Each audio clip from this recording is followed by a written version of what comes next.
ਸ਼ਮਾਦਾਨ।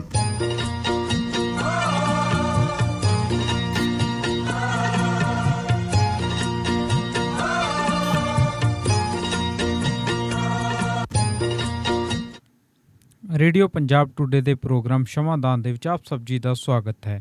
ਅੱਜ ਦਿਨ ਹੈ ਜੀ ਵੀਰਵਾਰ ਤੇ ਤਰੀਕ ਹੈ 3 ਜੂਨ ਤੇ ਸਟੂਡੀਓ ਦੀਆਂ ਘੜੀਆਂ ਤੇ ਸਮਾਂ ਹੋ ਗਿਆ ਜੀ 6:30 ਤੇ ਪ੍ਰੋਗਰਾਮ ਸ਼ਮਾਦਾਨ ਸ਼ੁਰੂ ਕਰਨ ਤੋਂ ਪਹਿਲਾਂ ਮੈਂ ਪ੍ਰੋਗਰਾਮ ਦੀ ਅੱਜ ਦੀ ਜੋ ਰੂਪਰੇਖਾ ਹੈ ਉਹ ਆਪ ਸਭ ਨਾਲ ਸਾਂਝੀ ਕਰਦੇ ਹਾਂ। ਅੱਜ ਪ੍ਰੋਗਰਾਮ ਦੇ ਹੋਣਗੇ ਜੀ 3 ਹਿੱਸੇ। ਸਭ ਤੋਂ ਪਹਿਲੇ ਹਿੱਸੇ ਦੇ ਵਿੱਚ ਸਾਡੇ ਨਾਲ ਸੀਨੀਅਰ ਪੱਤਰਕਾਰ ਸਰਦਾਰ ਬਖਤੌਰ ਸਿੰਘ ਢਿੱਲੋਂ ਜੀ ਜੁੜਨਗੇ, ਜੋ ਸਾਡੇ ਨਾਲ ਗੱਲਬਾਤ ਕਰਨਗੇ ਅੱਜ ਦੀਆਂ ਕੁਝ ਅਹਿਮ ਖਬਰਾਂ ਦੀ ਤੇ ਉਹਨਾਂ ਦੇ ਪਿਛਲੇ ਵਾਲਾ ਜੋ ਸੱਚ ਹੈ ਉਹ ਸਾਡੇ ਸਾਹਮਣੇ ਲਿਆਉਣਗੇ। ਉਸ ਤੋਂ ਬਾਅਦ ਪ੍ਰੋਗਰਾਮ ਦੇ ਦੂਸਰੇ ਹਿੱਸੇ ਦੇ ਵਿੱਚ ਅਸੀਂ ਗੱਲਬਾਤ ਕਰਾਂਗੇ ਜੀ ਪੰਜਾਬ ਦੇ ਵੱਖ-ਵੱਖ ਜ਼ਿਲ੍ਹਿਆਂ ਦੇ ਵਿੱਚ ਕਰੋਨਾ ਮਹਾਂਮਾਰੀ ਨੂੰ ਲੈ ਕੇ ਜੋ ਸਥਿਤੀ ਚੱਲ ਰਹੀ ਹੈ, ਉਹ ਭਾਵੇਂ ਲੁਧਿਆਣਾ ਹੋਵੇ, ਭਾਵੇਂ ਅੰਮ੍ਰਿਤਸਰ ਹੋਵੇ, ਭਾਵੇਂ ਮੋਹਾਲੀ ਜ਼ਿਲ੍ਹਾ ਹੋਏ, ਤੋਂ ਉਹਨਾਂ ਜ਼ਿਲ੍ਹਿਆਂ ਦੇ ਵਿੱਚ ਕੀ ਹਾਲ ਚੱਲ ਰਿਹਾ ਉਸ ਬਾਰੇ ਅਸੀਂ ਗੱਲਬਾਤ ਕਰਾਂਗੇ। ਅਤੇ ਪ੍ਰੋਗਰਾਮ ਦੇ ਤੀਸਰੇ ਹਿੱਸੇ ਦੇ ਵਿੱਚ ਸਾਡੇ ਨਾਲ ਜੁੜਨਗੇ ਜੀ ਇੱਕ ਫਸਟ ਐਡ ਦੇ ਮਾਹਿਰ, ਜੋ ਸਾਡੇ ਨਾਲ ਗੱਲਬਾਤ ਕਰਨਗੇ ਜੀ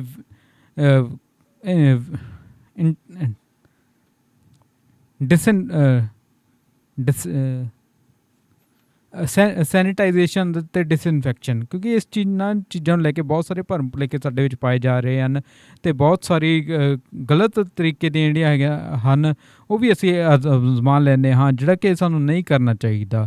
ਸੋ ਇਸ ਤੋਂ ਪਹਿਲਾਂ ਕਿ ਅਸੀਂ ਬਾਕੀ ਗੱਲਾਂ ਬਾਤਾਂ ਵਧੀਆ, ਸਭ ਤੋਂ ਪਹਿਲਾਂ ਅਸੀਂ ਬਖਤੌਰ ਸਿੰਘ ਢਿੱਲੋਂ ਜੀ ਦਾ ਪ੍ਰੋਗਰਾਮ ਸ਼ਮਾਦਾਨ ਦੇ ਵਿੱਚ ਪਹੁੰਚਣ ਦੇ ਲਈ ਸਵਾਗਤ ਕਰਦੇ ਹਾਂ। ਸੋ ਸਵਾਗਤ ਹੈ ਢਿੱਲੋਂ ਸਾਹਿਬ। ਸ਼ੁਕਰੀਆ ਜੀ। ਸੋ ਢਿੱਲੋਂ ਸਾਹਿਬ, ਆਪਾਂ ਹੁਣ ਵਧਾਂਗੇ ਜੀ ਖਬਰਾਂ ਵੱਲ, ਅਤੇ ਅਸੀਂ ਵੈਕਸੀਨੇਸ਼ਨ ਤੋਂ ਹੀ ਮੇਰਾ ਖਿਆਲ ਹੈ ਖਬਰਾਂ ਦੀ ਸ਼ੁਰੂਆਤ ਸਾਨੂੰ ਕਰਨੀ ਚਾਹੀਦੀ ਹੈ। ਸੋ ਵੈਕਸੀਨੇਸ਼ਨ ਦੇ ਸਾਰੇ ਦਸਤਾਵੇਜ਼ ਪੇਸ਼ ਕੀਤੇ ਜਾਣ, ਇਹ ਕਿਹਾ ਗਿਆ ਜੀ ਸੁਪਰੀਮ ਕੋਰਟ ਵੱਲੋਂ ਕੇਂਦਰ ਨੂੰ। ਸੋ ਕਿਉਂ ਕਹਿਣਾ ਪੈ ਗਿਆ ਅਤੇ ਕੀ ਹੈ ਇਸ ਨਾਲ ਫਰਕ ਪੈ ਸਕਦਾ ਹੈ? ਜੀ ਦੇਖੋ, ਗੱਲ ਇੱਕ ਇਹ ਹੈ, ਜਦੋਂ ਅਸੀਂ ਇਹਦਾ ਜ਼ਿਕਰ ਕਰਾਂਗੇ ਕਿ ਕਿਉਂ ਕਹਿਣਾ ਪਿਆ, ਅਸਲ ਦੇ ਵਿੱਚ ਖਬਰ ਕੀ ਹੈ। ਜੀ ਮੈਂ ਸਮਝਦਾ ਕਿ ਖਬਰ ਦੇ ਕੁਝ ਹਿੱਸੇ ਪੜ੍ਹਨੇ ਅਤੀ ਜ਼ਰੂਰੀ ਹੈ ਤਾਂ ਕਿ ਫਿਰ ਉਹਨਾਂ 'ਤੇ ਆਪਾਂ ਟਿੱਪਣੀ ਕਰ ਸਕੀਏ। ਬਿਲਕੁਲ ਜੀ। ਸੁਪਰੀਮ ਕੋਰਟ ਨੇ ਜਿਹੜਾ 31 ਮਈ ਨੂੰ ਹੁਕਮ ਜਾਰੀ ਕੀਤਾ ਅਤੇ ਉਹ ਸੁਪਰੀਮ ਕੋਰਟ ਦੀ ਵੈਬਸਾਈਟ ਦੇ ਉੱਤੇ ਲੋਡ ਹੋਇਆ ਜੀ। ਉਹ ਕੱਲ੍ਹ ਮੀਡੀਆ ਕੋਲ ਪਹੁੰਚਿਆ ਅਤੇ ਮੀਡੀਆ ਨੇ ਕੱਲ੍ਹ ਫਿਰ ਜਿਹੜਾ ਹੈ ਆਪੋ ਆਪਣੇ ਅਖਬਾਰਾਂ ਦੇ ਵਿੱਚ ਪ੍ਰਕਾਸ਼ਿਤ ਕੀਤਾ, ਜਿਹੜਾ ਅੱਜ ਦੀਆਂ ਅਖਬਾਰਾਂ ਦੇ ਵਿੱਚ ਆਇਆ ਵਾ।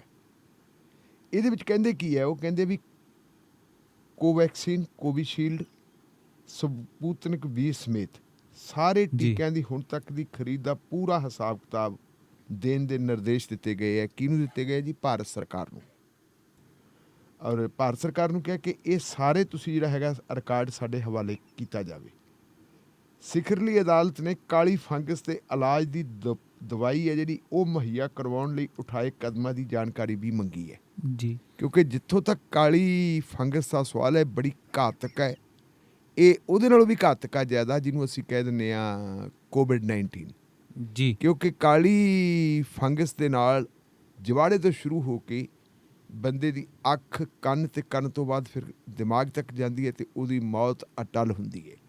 ਸੋ ਇਸ ਮਾਮਲੇ ਨੂੰ ਨਿਪਟਾਉਣ ਵਾਸਤੇ, ਆਮ ਤੌਰ ਦੇ ਉੱਤੇ ਇਹਦੇ ਨਾਲ ਨਿਪਟਣ ਵਾਸਤੇ, ਕਿਉਂਕਿ ਦਵਾਈ ਅਜੇ ਸਾਡੇ ਕੋਲ ਬਹੁਤੀ ਹੈ ਕੋਈ ਨਹੀਂ, ਲੋੜ ਮੁਤਾਬਕ ਹੀ ਦਵਾਈ ਹੈ ਨਹੀਂ, ਔਰ ਇਹ ਇੱਕ ਕਿਸਮ ਦੀ ਮਹਾਂਮਾਰੀ, ਖਤਰਨਾਕ ਮਹਾਂਮਾਰੀ ਹੈ। ਬਿਲਕੁਲ ਜੀ। ਅਤੇ ਬੰਦੇ ਦੀ ਅੱਖ ਹੈ ਜਿਹੜੀ ਉਹ ਕੱਢਣੀ ਪੈਂਦੀ ਹੈ। ਔਰ ਇਹ ਬਿਮਾਰੀ ਜਿਹੜੀ COVID-19 ਦਾ ਪੇਸ਼ੈਂਟ ਜਦੋਂ ਠੀਕ ਹੁੰਦਾ, ਠੀਕ ਹੋਣ ਤੋਂ ਬਾਅਦ ਸ਼ੁਰੂ ਹੁੰਦੀ ਹੈ। ਇਹਦਾ ਵੀ ਉਹਨਾਂ ਨੇ ਗੱਲ ਕਹੀ ਹੈ, ਮਾਣਯੋਗ ਸੁਪਰੀਮ ਕੋਰਟ ਦੇ ਜੱਜ ਸਾਹਿਬਾਨ ਨੇ ਜੀ। ਇਹਦੇ ਨਾਲ ਹੀ ਜੱਜ ਸਾਹਿਬਾਨ ਨੇ ਉਹਨਾਂ ਸਾਰੇ ਸੂਬਿਆਂ ਅਤੇ ਕੇਂਦਰ ਸ਼ਾਸਿਤ ਪ੍ਰਦੇਸ਼ਾਂ ਨੂੰ ਨਿਰਦੇਸ਼ ਦਿੱਤੇ ਹੈ ਕਿ ਉਹ ਮੁਫਤ ਵੈਕਸੀਨੇਸ਼ਨ ਲਈ ਆਪਣਾ ਸਟੈਂਡ 2 ਹਫ਼ਤਿਆਂ ਦੇ ਅੰਦਰ ਅੰਦਰ ਸਪਸ਼ਟ ਕਰਨ। ਜਸਟਿਸ DY ਚੰਦਰਾਚੂੜ, NN ਰਾਓ ਅਤੇ S ਰਵਿੰਦਰ ਭੱਟ ਦੀ ਵਿਸ਼ੇਸ਼ ਬੈਂਚ ਨੇ ਇਹ ਵੀ ਕਿਹਾ ਕਿ ਕੇਂਦਰ ਸਰਕਾਰ ਆਪਣਾ ਹਲਫਨਾਮਾ ਦਾਖਲ ਕਰਦੇ ਸਮੇਂ ਇਹ ਵੀ ਯਕੀਨੀ ਬਣਾਵੇ ਕਿ ਟੀਕਾਕਰਨ ਨੀਤੀ ਅਤੇ ਉਸ ਦੀ ਸੋਚ ਨੂੰ ਦਰਸਾਉਣ ਵਾਲੇ ਸਾਰੇ ਢੁਕਵੇਂ ਦਸਤਾਵੇਜ਼ ਅਤੇ ਫਾਈਲ ਨੋਟਿੰਗ ਦੀਆਂ ਕਾਪੀਆਂ ਵੀ ਨਾਲ ਨੱਥੀ ਹੋਣ। ਜੀ। ਇਹਦੇ ਨਾਲ ਹੀ ਸੁਪਰੀਮ ਕੋਰਟ ਨੇ ਜਿਹੜੀ ਗੱਲ ਅੱਗੇ ਕਹੀ ਹੈ, ਉਹਨੇ ਕਿਹਾ ਕਿ ਕੇਂਦਰ ਨੂੰ ਇਹ ਵੀ ਯਕੀਨੀ ਬਣਾਉਣਾ ਚਾਹੀਦਾ ਹੈ ਕਿ ਹੁਕਮ 'ਚ ਹਰੇਕ ਮੁੱਦੇ 'ਤੇ ਵੱਖੋ ਵੱਖਰਾ ਜਵਾਬ ਦਿੱਤਾ ਜਾਵੇ। ਬੈਂਚ ਨੇ ਕਿਹਾ ਕਿ COVID-19 ਦੇ ਸਾਰੇ ਟੀਕਿਆਂ, ਕੋਵੈਕਸੀਨ, ਕੋਵੀਸ਼ੀਲਡ ਅਤੇ ਸਪੁਤਨਿਕ V ਦੀ ਖਰੀਦ ਤੇ ਅੱਜ ਤੱਕ ਦੇ ਕੇਂਦਰ ਸਰਕਾਰ ਦੇ ਬਿਊਰੋ ਦੇ ਸੰਬੰਧ 'ਚ ਪੂਰੇ ਅੰਕੜੇ ਦਿੱਤੇ ਜਾਣ। ਅੰਕੜਿਆਂ ਜੀ ਕੇਂਦਰ ਸਰਕਾਰ ਵੱਲੋਂ 3 ਟੀਕਿਆਂ ਦੀ ਖਰੀਦ ਲਈ ਦਿੱਤੇ ਗਏ ਸਾਰੇ ਆਰਡਰਾਂ ਦੀਆਂ ਤਰੀਕਾਂ। ਦੂਜੇ ਨੰਬਰ ਦੇ ਉੱਤੇ ਹਰ ਤਰੀਕ ਤੇ ਕਿੰਨੀ ਮਾਤਰਾ 'ਚ ਟੀਕਿਆਂ ਦਾ ਆਰਡਰ ਦਿੱਤਾ ਗਿਆ। ਤੇ ਤੀਜੇ ਨੰਬਰ ਤੇ ਸਪਲਾਈ ਦੀ ਪ੍ਰਸਤਾਵਿਤ ਤਾਰੀਖ ਦਾ ਬਿਊਰਾ ਸਪਸ਼ਟ ਹੋਣਾ ਚਾਹੀਦਾ ਹੈ। ਜੀ ਹੁਣ ਤੱਕ ਕਿੰਨੀ ਫੀਸਦੀ ਆਬਾਦੀ ਨੂੰ ਟੀਕੇ 1 ਜਾਂ 2 ਖੁਰਾਕਾਂ ਲੱਗ ਚੁੱਕੀਆਂ, ਇਹਦੇ ਅੰਕੜੇ ਵੀ ਮੰਗੇ ਅਦਾਲਤ ਨੇ। ਤੇ ਨਾਲ ਇਹ ਵੀ ਗੱਲ ਕਹੀ ਹੈ ਕਿ ਪਿੰਡਾਂ ਤੇ ਸ਼ਹਿਰਾਂ ਦੀ ਆਬਾਦੀ ਦਾ ਟੀਕਾਕਰਨ ਦਾ ਜਿਹੜਾ ਫੀਸਦੀ ਵੀ ਦੱਸਿਆ ਜਾਵੇ ਤੇ ਬਾਕੀ ਜੀ। ਰਹਿੰਦੀ ਆਬਾਦੀ ਦੇ ਟੀਕਾਕਰਨ ਸੰਬੰਧੀ ਰੂਪ ਰੇਖਾ ਵੀ ਦਿੱਤੀ ਜਾਵੇ। ਬੈਂਚ ਨੇ ਦੱਸਿਆ ਕਿ ਕੇਂਦਰ ਆ ਬਹੁਤ ਇੰਪੋਰਟੈਂਟ ਗੱਲ ਹੈ। ਬੈਂਚ ਨੇ ਜਿਹੜੀ ਗੱਲ ਕਲੀਅਰ ਕੀਤੀ ਹੈ ਕਿ ਕੇਂਦਰ ਸਰਕਾਰ ਨੇ 9 ਮਈ ਦਾ ਜਿਹੜਾ ਹਲਫਨਾਮਾ ਆਪਣਾ ਪੇਸ਼ ਕੀਤਾ ਸੀ, ਉਹਦੇ ਵਿੱਚ ਇਹ ਗੱਲ ਕਹੀ ਸੀ ਕਿ ਹਰੇਕ ਸੂਬੇ ਯੂਨੀਅਨ ਟੈਰੀਟਰੀ ਨੂੰ ਮੁਫਤ 'ਚ ਟੀਕੇ ਦਿੱਤੇ ਜਾਣਗੇ ਅਤੇ ਜੀ। ਇਹ ਅਹਿਮ ਹੈ ਕਿ ਸਰਕਾਰਾਂ ਸੁਪਰੀਮ ਕੋਰਟ ਅੱਗੇ ਕੇਂਦਰ ਦੇ ਇਸ ਫੈਸਲੇ ਦੀ ਤਸਦੀਕ ਕਰਨ ਜਾਂ ਉਸ ਤੋਂ ਇਨਕਾਰ ਕਰਨ। ਰਾਜ ਸਰਕਾਰਾਂ ਵਾਸਤੇ ਅੱਛਾ ਜੀ। ਹਦਾਇਤ ਹੈ ਕਿ ਜਿਹੜੀ 9 ਤਾਰੀਖ ਨੂੰ ਹਲਫਨਾਮਾ ਪੇਸ਼ ਕੀਤਾ ਸੀ 9 ਮਈ ਨੂੰ, ਉਹਦੇ ਵਿੱਚ ਕੇਂਦਰ ਨੇ ਕਿਹਾ ਕਿ ਅਸੀਂ ਮੁਫਤ ਦੇਵਾਂਗੇ ਸਾਰਾ ਕੁਛ। ਕੀ ਜੀ। ਉਹਨਾਂ ਨੂੰ ਇਹ ਚੀਜ਼ਾਂ ਮੁਫਤ ਮਿਲੀਆਂ ਜਾਂ ਨਾ ਮਿਲੀਆਂ, ਇਹਦੇ ਬਾਰੇ ਜਿਹੜੀਆਂ ਰਾਜ ਤੇ ਯੂਨੀਅਨ ਟੈਰੀਟਰੀਜ਼ ਜਿਹੜੇ ਹੈਗੇ ਉਹ ਆਪਣਾ ਜਿਹੜਾ ਪੱਖ ਹੈ ਪੂਰੀ ਤਰ੍ਹਾਂ ਸਪਸ਼ਟ ਕਰਨ। ਔਰ ਨਾਲ ਹੀ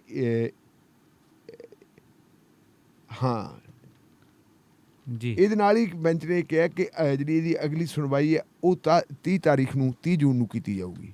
ਵੱਡੀ ਗੱਲ ਇੱਕ ਇਹ ਹੈ ਕਿ ਇਹ ਜਿਹੜੀ ਇਹ ਪਟੀਸ਼ਨ ਹੈ, ਇਹ ਪਟੀਸ਼ਨ ਕਿਸੇ ਵਿਅਕਤੀ ਵਿਸ਼ੇਸ਼ ਨੇ ਦਾਇਰ ਨਹੀਂ ਕੀਤੀ, ਅੱਛਾ ਨਾ ਜੀ। ਕਿਸੇ ਜਥੇਬੰਦੀ ਨੇ ਕੀਤੀ ਹੈ, ਸਗੋਂ ਇਹਦਾ ਸੂ ਮੋਟੋ ਨੋਟਿਸ ਆਪਣੇ ਪੱਧਰ ਦੇ ਉੱਤੇ ਨੋਟਿਸ ਲਿਆ ਸੀ। ਕਿਹਨੇ ਲਿਆ ਸੀ? ਮਾਨਯੋਗ ਸੁਪਰੀਮ ਕੋਰਟ ਨੇ। ਅੱਛਾ ਜੀ। ਔਰ ਸੁਪਰੀਮ ਕੋਰਟ ਨੇ ਆਪਣੇ ਪੱਧਰ ਦੇ ਉੱਤੇ ਨੋਟਿਸ ਲੈ ਕੇ, ਜੇ ਆਪਾਂ ਦੇਖੀਏ ਕਿ ਕੱਲੀ ਚੀਜ਼ ਨੂੰ, ਬਹੁਤ ਵਧੀਆ ਗੱਲ ਹੈ ਜਿਹੜੀ ਮੈਂ ਨੋਟ ਕਰ ਰਿਹਾ ਕਿ ਜਸਟਿਸ ਰਮੰਨਾ ਦੇ ਆਉਣ ਤੋਂ ਬਾਅਦ, ਜਦੋਂ ਦੇ ਉਹ ਜੀ। ਚੀਫ ਜਸਟਿਸ ਬਣੇ, ਉਹਨਾਂ ਦੇ ਆਉਣ ਤੋਂ ਬਾਅਦ ਸੁਪਰੀਮ ਕੋਰਟ ਦੇ ਬਾਰੇ ਜਿਹੜਾ ਇਹ ਚੱਲਦਾ ਸੀ ਪਹਿਲਾਂ ਕਿ ਸੁਪਰੀਮ ਕੋਰਟ ਥੋੜ੍ਹੀ ਜਿਹੀ ਢਿੱਲੀ ਜਾਂਦੀ ਹੈ ਤੇ ਸੁਪਰੀਮ ਕੋਰਟ ਹੁਣ ਥੋੜ੍ਹੀ ਤਿੱਖੀ ਚੱਲ ਪਈ ਹੈ।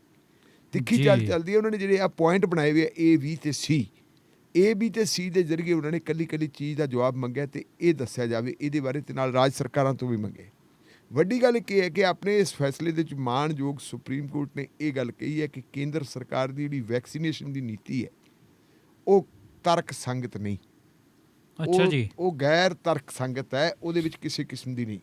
ਮਾਣਯੋਗ ਸੁਪਰੀਮ ਕੋਰਟ ਨੇ ਇਹ ਸਵਾਲ ਵੀ ਉਠਾਇਆ ਹੋਇਆ ਹੈ ਕਿ ਜੇ ਤੁਸੀਂ ਜਿਨ੍ਹਾਂ ਨੂੰ ਅਸੀਂ ਕਹਿ ਸਕਦੇ ਹਾਂ ਫਸਟ ਲਾਈਨ ਦੇ ਜੀ ਫਰੰਟ ਵਾਰੀਅਰਸ। ਫਰੰਟ ਵਾਰੀਅਰਸ ਕਹਿੰਦੇ ਆ, ਫਰੰਟ ਜਿਹੜੀ ਜੀ। ਫਸਟ ਲਾਈਨ ਦੇ ਯੋਧੇ ਕਹਿ ਦਈਏ ਆਪਾਂ, ਉਹਨਾਂ ਤੋਂ ਇਲਾਵਾ ਜਿਹੜੇ ਹੈਗੇ ਆ 45 ਸਾਲ ਤੋਂ ਉੱਪਰ ਦੇ ਲੋਕਾਂ ਨੂੰ ਮੁਫਤ ਜਿਹੜੀ ਹੈ ਵੈਕਸੀਨੇਸ਼ਨ ਦੇਣ ਦਾ ਤੁਸੀਂ ਐਲਾਨ ਕੀਤਾ ਸੀ, ਤਾਂ ਹੁਣ ਫਿਰ ਇਹ ਸਪਸ਼ਟ ਕੀਤਾ ਜਾਵੇ ਕਿ 18 ਸਾਲ ਤੋਂ ਲੈ ਕੇ 44 ਸਾਲ ਦੇ ਲੋਕਾਂ ਦਾ ਕੀ ਕਸੂਰ ਹੈ।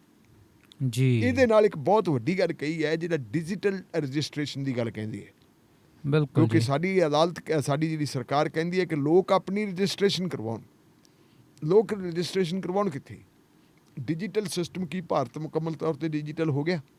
ਕੀ ਭਾਰਤ ਦੇ ਲੋਕ ਜਿਹਦੇ ਮੈਂ ਕਹੂੰਗਾ ਕਿ ਤੀਜਾ ਹਿੱਸਾ ਭਾਰਤ ਦੇ ਲੋਕ ਗਰੀਬੀ ਰੇਖਾ ਤੋਂ ਥੱਲੇ ਰਹਿੰਦੇ ਹੈ, ਜੀ ਜਿਨ੍ਹਾਂ ਨੂੰ ਅਖਬਾਰ ਨਹੀਂ ਪੜ੍ਹਨਾ ਆਉਂਦਾ, ਜਿਨ੍ਹਾਂ ਨੂੰ ਆਪਣਾ ਨਾਂ ਨਹੀਂ ਲਿਖਣਾ ਆਉਂਦਾ, ਦਸਤਖਤ ਨਹੀਂ ਕਰਨੇ ਆਉਂਦੇ, ਜਿਹੜੇ ਅੰਗੂਠਾ ਲਾ ਕੇ ਵਿਚਾਰੇ ਆਟਾ ਤੇ ਦਾਲ ਲੈਂਦੇ, ਬਿਲਕੁਲ ਉਹ ਜੀ। ਆਟਾ ਤੇ ਦਾਲ ਲੈਣ ਵਾਲੇ ਲੋਕ ਆਪਣੀ ਡਿਜੀਟਲ ਰਜਿਸਟ੍ਰੇਸ਼ਨ ਕਿੱਥੇ ਕਰਾਉਣਗੇ? ਇਹ ਬਿਲਕੁਲ ਐਡੀ ਜੀ। ਵੱਡੀ ਵਿਤਕਰੇਬਾਜ਼ੀ ਹੈ, ਕਿਉਂਕਿ ਇਹ ਪਹਿਲਾ ਮੌਕਾ ਨਹੀਂ ਕਿ ਸਾਡੇ ਦੇਸ਼ ਨੂੰ ਮਹਾਮਾਰੀ ਦਾ ਸਾਹਮਣਾ ਕਰਨਾ ਪਿਆ।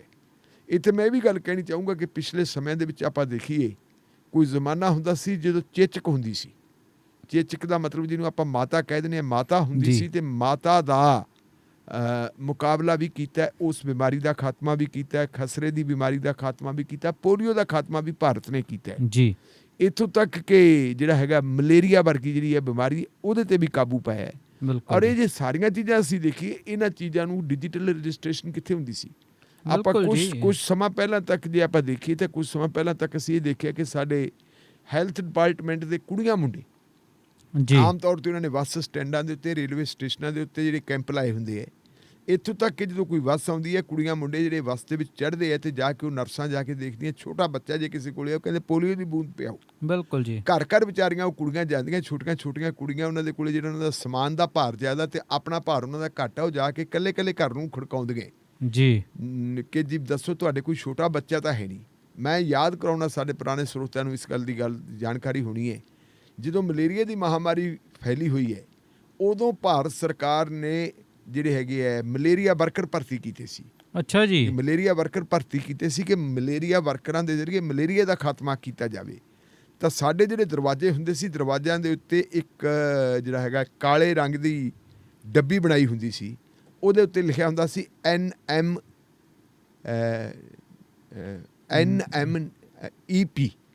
ਜੀ, ਨੈਸ਼ਨਲ ਮਲੇਰੀਆ ਐਰੈਡੀਟੇਸ਼ਨ ਪ੍ਰੋਗਰਾਮ ਜੀ। ਉਹ ਪ੍ਰੋਗਰਾਮ ਬਣਾਇਆ ਹੁੰਦਾ ਸੀ। ਔਰ ਮੈਨੂੰ ਆਪਣਾ ਜਾਤੀ ਤਜਰਬਾ ਹੈ, ਮੇਰੇ ਬ੍ਰਦਰ ਜਿਹੜੇ ਆ ਇੱਕ ਵਾਰੀ ਉਹ ਬੰਗਾਲ ਚਲੇ ਗਏ ਸੀ, ਸਾਡਾ ਕਜ਼ਨ ਸੀ ਇੱਕ, ਉਹਦੇ ਨਾਲ ਉਹ ਫੌਜੀ ਸੀਗਾ ਅਤੇ ਬੰਗਾਲ ਚਲੇ ਗਏ ਸੀ। ਬੰਗਾਲ ਦੇ ਵਿੱਚੋਂ ਸ਼ਾਇਦ ਉਹਨੂੰ ਕੋਈ ਮੱਛਰ ਲੜ ਗਿਆ ਸੀ, ਉਸ ਮੱਛਰ ਦੇ ਵਿੱਚੋਂ ਇੱਕ ਵਿਸ਼ੇਸ਼ ਕਿਸਮ ਦਾ ਮਲੇਰੀਆ ਨਿਕਲਿਆ ਸੀ ਜਿਹੜਾ ਪੰਜਾਬ ਦੇ ਵਿੱਚ ਪਹਿਲਾ ਕੇਸ ਸੀ। ਅੱਛਾ ਜੀ। ਹਾਂ, ਉਸ ਵੇਲੇ ਜਿਹੜੇ ਪਿੰਡਾਂ ਦੇ ਵਿੱਚ ਮਲੇਰੀਆ ਵਰਕਰ ਆਉਂਦੇ ਹੁੰਦੇ ਸੀਗੇ, ਜੇ ਕਿਸੇ ਨੂੰ ਬੁਖਾਰ ਹੈ ਤਾਂ ਉਹ ਕਹਿੰਦੇ ਹੁੰਦੇ ਸੀ ਜੇ ਬੁਖਾਰ ਹੈ ਭਾਈ ਤਾਂ ਲਿਆਓ, ਬੁਖਾਰ ਵਾਲੇ ਦੀ ਸਲਾਈਡ ਬਣਾਉਂਦੇ ਹੁੰਦੇ ਸੀ। ਸਲਾਈਡ ਦੇ ਵਿੱਚ ਖੂਨ ਦੇ ਵਿੱਚ ਦੇਖਦੇ ਕਿ ਕਿਸ ਕਿਸਮ ਦੇ ਜਰਾਸੀਮ ਹੈ। ਉਹਨਾਂ ਜਰਾਸੀਮਾਂ ਦਾ ਜਦੋਂ ਪਤਾ ਲੱਗਿਆ, ਸਾਨੂੰ ਉਸ ਵੇਲੇ ਪਤਾ ਲੱਗਿਆ ਜਦੋਂ ਸਾਡੇ ਸਾਰੇ ਪਿੰਡ ਨੂੰ ਘੇਰਾ ਪੈ ਗਿਆ ਸੀ ਜੀ। ਜਿਹੜਾ ਹੈਗਾ ਹੈਲਥ ਡਿਪਾਰਟਮੈਂਟ ਵਾਲੇ ਨੇ ਘੇਰਾ ਪਾ ਕੇ ਜਿਹੜਾ ਸਾਡਾ ਵਾਲਾ ਮੁਹੱਲਾ ਸੀ, ਉਸ ਮੁਹੱਲੇ ਦਾ ਮੁਕੰਮਲ ਤੌਰ 'ਤੇ ਜਿਵੇਂ ਹੁਣ ਆਪਣੇ ਕੰਟੇਨਮੈਂਟ ਜ਼ੋਨ ਬਣਦੇ ਹੈ, ਉਹਨੂੰ ਕੰਟੇਨਮੈਂਟ ਜ਼ੋਨ ਬਣਾ ਕੇ ਉੱਥੇ ਸਾਰੇ ਪਾਸੇ ਜਿਹੜੀ ਹੈਗੀ ਹੈ ਉਹਨਾਂ ਨੇ ਉਸ ਵੇਲੇ DDT ਦਾ ਛਿੜਕਾਓ ਕੀਤਾ ਸੀ। ਅੱਛਾ ਜੀ। ਔਰ ਉਹਦੇ ਆਧਾਰ ਦੇ ਉੱਤੇ ਜਿੰਨੇ ਬੰਦਿਆਂ ਨੂੰ ਪਿੰਡ ਦੇ ਵਿੱਚ ਥੋੜ੍ਹੀ ਬਹੁਤੀ ਵੀ ਬੁਖਾਰ ਦੀਆਂ ਸ਼ਿਕਾਇਤਾਂ ਸੀ, ਸਭ ਦੇ ਨਮੂਨੇ ਲੈ ਕੇ ਇਕੱਲੇ ਬੰਦੇ ਦਾ ਨਮੂਨਾ ਲੈ ਕੇ ਉਹ ਸਾਰਾ ਕੁਛ ਕੀਤਾ ਸੀ। ਜੇ ਅਸੀਂ ਇਸ ਢੰਗ ਦੇ ਨਾਲ ਮੁਕਾਬਲਾ ਕਰ ਸਕਦੇ ਹਾਂ, ਇਹ ਬਹੁਤ ਪੁਰਾਣਾ ਸੀ ਅਤੇ ਅੱਜ ਦੇ ਜ਼ਮਾਨੇ ਦੇ ਵਿੱਚ ਤਾਂ ਕੋਈ ਖਾਸ ਗੱਲ ਨਹੀਂ ਹੈ। ਹੁਣ ਇਹ ਚੀਜ਼ਾਂ ਜਿਹੜੀਆਂ ਗੱਲ ਕੀਤੀ ਜਾ ਰਹੀ ਹੈ, ਮਾਣਯੋਗ ਸੁਪਰੀਮ ਕੋਰਟ ਨੇ ਦਾ ਨੋਟਿਸ ਲਿਆ ਔਰ 30 ਤਾਰੀਖ ਨੂੰ ਇਹਦੀ ਦੁਬਾਰਾ ਸੁਣਵਾਈ ਹੋਣੀ ਹੈ। ਅਤੇ ਮੈਂ ਇੱਕ ਗੱਲ ਹੁਣ ਕਹਿਣੀ ਚਾਹੂੰਗਾ ਕਿ ਸਾਡੇ ਪ੍ਰਧਾਨ ਮੰਤਰੀ ਸਾਹਿਬ ਨੇ ਇੱਕ ਗੱਲ ਕਹੀ ਸੀਗੀ, ਇੱਕ ਵਾਰੀ ਉਹਨਾਂ ਨੇ ਕਹੀ ਸੀ ਕਿ ਕੋਆਪਰੇਟਿਵ ਫੈਡਰਲਿਜ਼ਮ। ਬਿਲਕੁਲ ਜੀ। ਕੋਆਪਰੇਟਿਵ ਫੈਡਰਲਿਜ਼ਮ ਹੁਣ ਹੈ ਕਿੱਥੇ? ਤੁਸੀਂ ਕੇਂਦਰ ਸਰਕਾਰ ਨੇ ਜੇ ਦਵਾਈ ਖਰੀਦੀ ਹੈ 45 ਸਾਲ ਤੋਂ ਉੱਪਰ ਦੇ ਲੋਕਾਂ ਵਾਲਿਆਂ ਵਾਸਤੇ, ਅਤੇ ਕੀ ਜਿਹੜੇ ਉਦੋਂ ਛੋਟੇ ਲੋਕ ਆ ਉਹ ਭਾਰਤ ਦੇ ਨਾਗਰਿਕ ਨਹੀਂ, ਉਹਨਾਂ ਲਈ ਵਿਤਕਰਾ ਕਿਉਂ? ਇੱਕ ਪਾਸੇ ਤੁਸੀਂ ਕੋਆਪਰੇਟਿਵ ਫੈਡਰਲਿਜ਼ਮ ਦੀ ਗੱਲ ਕਰਦੇ ਹੋ, ਦੂਜੇ ਪਾਸੇ ਤੁਸੀਂ ਫੈਡਰਲਿਜ਼ਮ ਦੇ ਵਿੱਚ ਦਖਲ ਅੰਦਾਜ਼ੀ ਕਰਦੇ ਹੋ। ਜਿਹੜਾ ਤੁਹਾਡਾ ਜਿਹੜਾ ਹੈਗਾ ਖੇਤੀਬਾੜੀ ਉਹ ਸਟੇਟ ਸਬਜੈਕਟ ਹੈ, ਉਹਦੇ ਨਾਲ ਸੰਬੰਧਿਤ ਤੁਸੀਂ ਕਾਨੂੰਨ ਬਣਾ ਰਹੇ ਹੋ ਔਰ ਕਾਨੂੰਨ ਬਣਾ ਕੇ ਤੁਸੀਂ ਲੋਕਾਂ ਨੂੰ ਜਿਹੜਾ ਹੈਗਾ ਉਹਨਾਂ ਤੋਂ ਉਹਨਾਂ ਦੀਆਂ ਜ਼ਮੀਨਾਂ 'ਚੋਂ ਬੇਦਖਲ ਕਰਕੇ ਕਾਰਪੋਰੇਟ ਘਰਾਣਿਆਂ ਨੂੰ ਦੇਣ ਦੀ ਗੱਲ ਕਰਦੇ ਹੋ। ਇਹਦੇ ਨਾਲ ਜਿੱਥੇ ਲੋਕਾਂ ਨੂੰ ਸਿਹਤ ਸੇਵਾਵਾਂ ਮੁਹੱਈਆ ਕਰਵਾਉਣੀਆਂ, ਇਹ ਇੱਕ ਮਹਾਮਾਰੀ ਹੈ ਅਤੇ ਕੌਮੀ ਪੱਧਰ ਦੇ ਉੱਤੇ ਨਹੀਂ, ਕੌਮਾਂਤਰੀ ਪੱਧਰ ਦੇ ਉੱਤੇ ਇਹਦਾ ਮਤਲਬ ਜਿਹੜਾ ਹੈਗਾ ਇਹਨੂੰ ਕੰਟਰੋਲ ਕਰਨ ਵਾਸਤੇ ਯਤਨ ਹੋ ਰਹੇ ਹੈ। WHO ਜੇ ਯਤਨ ਹੋ ਰਹੀ ਹੈ ਤਾਂ ਭਾਰਤ ਸਰਕਾਰ ਇੱਥੇ ਭੱਜ ਕਿਉਂ ਰਹੀ ਹੈ? ਭਾਰਤ ਸਰਕਾਰ ਇਹ ਕਿਉਂ ਕਹਿੰਦੀ ਹੈ ਕਿ ਜਿਹੜੇ 45 ਸਾਲ ਤੋਂ ਥੱਲੇ ਦੇ ਲੋਕ ਆ ਉਹਨਾਂ ਦੇ ਲਈ ਸਟੇਟਾਂ ਜਿਹੜੀਆਂ ਹੈਗੀਆਂ, ਰਾਜ ਸਰਕਾਰਾਂ ਆਪਣੇ ਪੱਧਰ ਦੇ ਉੱਤੇ ਦਵਾਈਆਂ ਖਰੀਦਣ? ਕਿੱਥੋਂ ਖਰੀਦਣਗੇ? ਕੀ ਤੁਸੀਂ ਉਹਨਾਂ ਨੂੰ ਪੈਸੇ ਦਿੰਦੇ ਹੋ? ਜੇ ਤੁਸੀਂ WHO ਤੋਂ ਸਾਰੀ ਮਦਦ ਲੈਂਦੇ ਹੋ, WHO ਤੁਹਾਨੂੰ ਮਦਦ ਦਿੰਦੀ ਹੈ, ਵਿਦੇਸ਼ਾਂ ਦੇ ਵਿੱਚੋਂ ਤੁਹਾਨੂੰ ਸਾਰੀ ਮਦਦ ਮਿਲਦੀ ਹੈ, ਅਤੇ ਆਪਣੇ ਦੇਸ਼ ਦੇ ਨਾਗਰਿਕਾਂ ਨੂੰ ਤੁਸੀਂ ਕਿਉਂ ਨਹੀਂ ਦਿੰਦੇ? ਸੋ ਮੈਂ ਸਮਝਦਾ ਕਿ ਜਿਹੜੀ ਇਹ ਮਾਣਯੋਗ ਸੁਪਰੀਮ ਕੋਰਟ ਦੀ ਜਿਹੜੀ ਇਹ ਡਾਇਰੈਕਸ਼ਨਸ ਹੈਗੇ, ਇਹ ਡਾਇਰੈਕਸ਼ਨਸ ਬਹੁਤ ਮਹੱਤਵਪੂਰਨ ਹੈ ਔਰ ਇਹਦੇ ਨਾਲ ਤਾਰੀਫ ਵੀ ਕੀਤੀ ਹੈ ਸਰਕਾਰ ਦੀ ਕਿਸੇ ਹੱਦ ਤੱਕ। ਉਹਨਾਂ ਨੇ ਕਿਹਾ ਕਿ ਅਸੀਂ ਇਕੱਲਾ ਸਰਕਾਰ ਦੇ ਵਿਰੋਧੀ ਨਹੀਂ, ਜੇ ਸਰਕਾਰ ਨੇ ਕੋਈ ਚੰਗਾ ਯਤਨ ਕੀਤਾ, ਹਾਲਾਂਕਿ ਸਾਨੂੰ ਪਤਾ ਇਸ ਗੱਲ ਦਾ ਕਿ ਸਰਕਾਰ ਬਹੁਤ ਪਛੜ ਗਈ।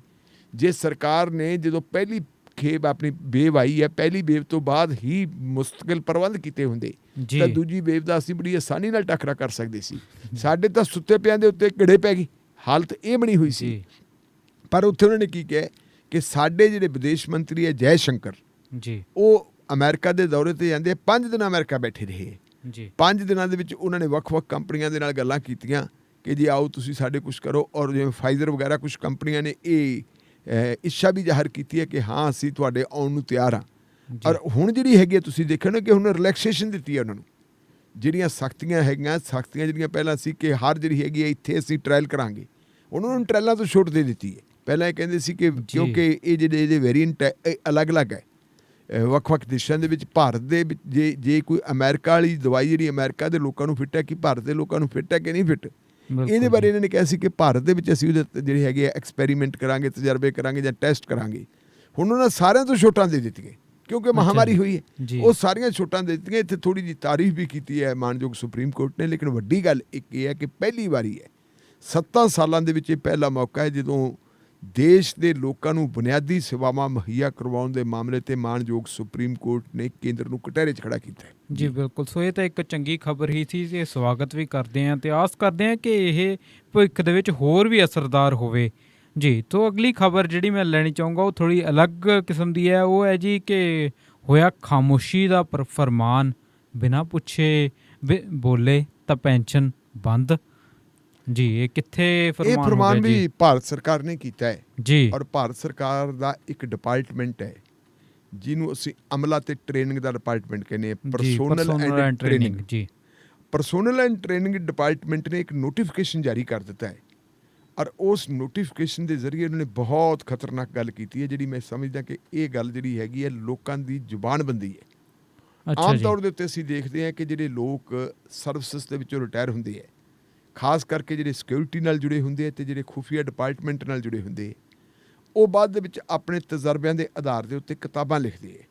ਵੇਲੇ ਦੀਆਂ ਹਕੂਮਤਾਂ ਨੇ ਕਿੱਥੇ ਕਿੱਥੇ ਗਲਤੀਆਂ ਕੀਤੀਆਂ, ਕਿਸ ਲੀਡਰ ਨੇ ਕਿੱਥੇ ਕਿੱਥੇ ਗਲਤੀ ਕੀਤੀ ਹੈ, ਇਹ ਸਾਰੀਆਂ ਚੀਜ਼ਾਂ ਉਹ ਲਿਖਦੇ ਆ। ਔਰ ਇਹਦੇ ਤੋਂ ਜਿਹੜੇ ਨਵੇਂ ਸਿਖਾਂਦਰੂ ਹੈ, ਪੜ੍ਹੇ ਲਿਖੇ ਲੋਕ ਆਉਂਦੇ ਹੈ ਜਾਂ ਸਰਵਿਸਿਜ਼ ਦੇ ਵਿੱਚ ਬੰਦੇ ਆਉਂਦੇ ਆ, ਮਸਲਨ ਜੇ ਆਪਾਂ ਕਰੀਏ UPSC ਦੇ ਰਾਹੀਂ ਜਿਹੜੇ ਲੋਕ ਸਰਵਿਸਿਜ਼ ਦੇ ਵਿੱਚ ਆਉਂਦੇ ਹੈ, ਸਰਵਿਸਿਜ਼ ਤਾਂ ਬਹੁਤ ਹੈ ਲੇਕਿਨ ਜਿਹੜੀਆਂ ਸਰਵਿਸਿਜ਼ ਦਾ ਆਪਾਂ ਜ਼ਿਕਰ ਕਰਦੇ ਹਾਂ ਉਹਦੇ 'ਚ ਆਉਂਦਾ ਜਾਂਦਾ ਹੈ, ਸ਼ੁਰੂ ਜੇ ਆਪਾਂ ਹੇਠਾਂ ਤੋਂ ਕਰ ਲਈਏ IPS ਆ ਜਾਂਦੇ ਆ, IAS ਆ ਜਾਂਦੇ ਆ, IFS ਆ ਜਾਂਦੇ ਆ ਜੀ ਵਗੈਰਾ ਵਗੈਰਾ।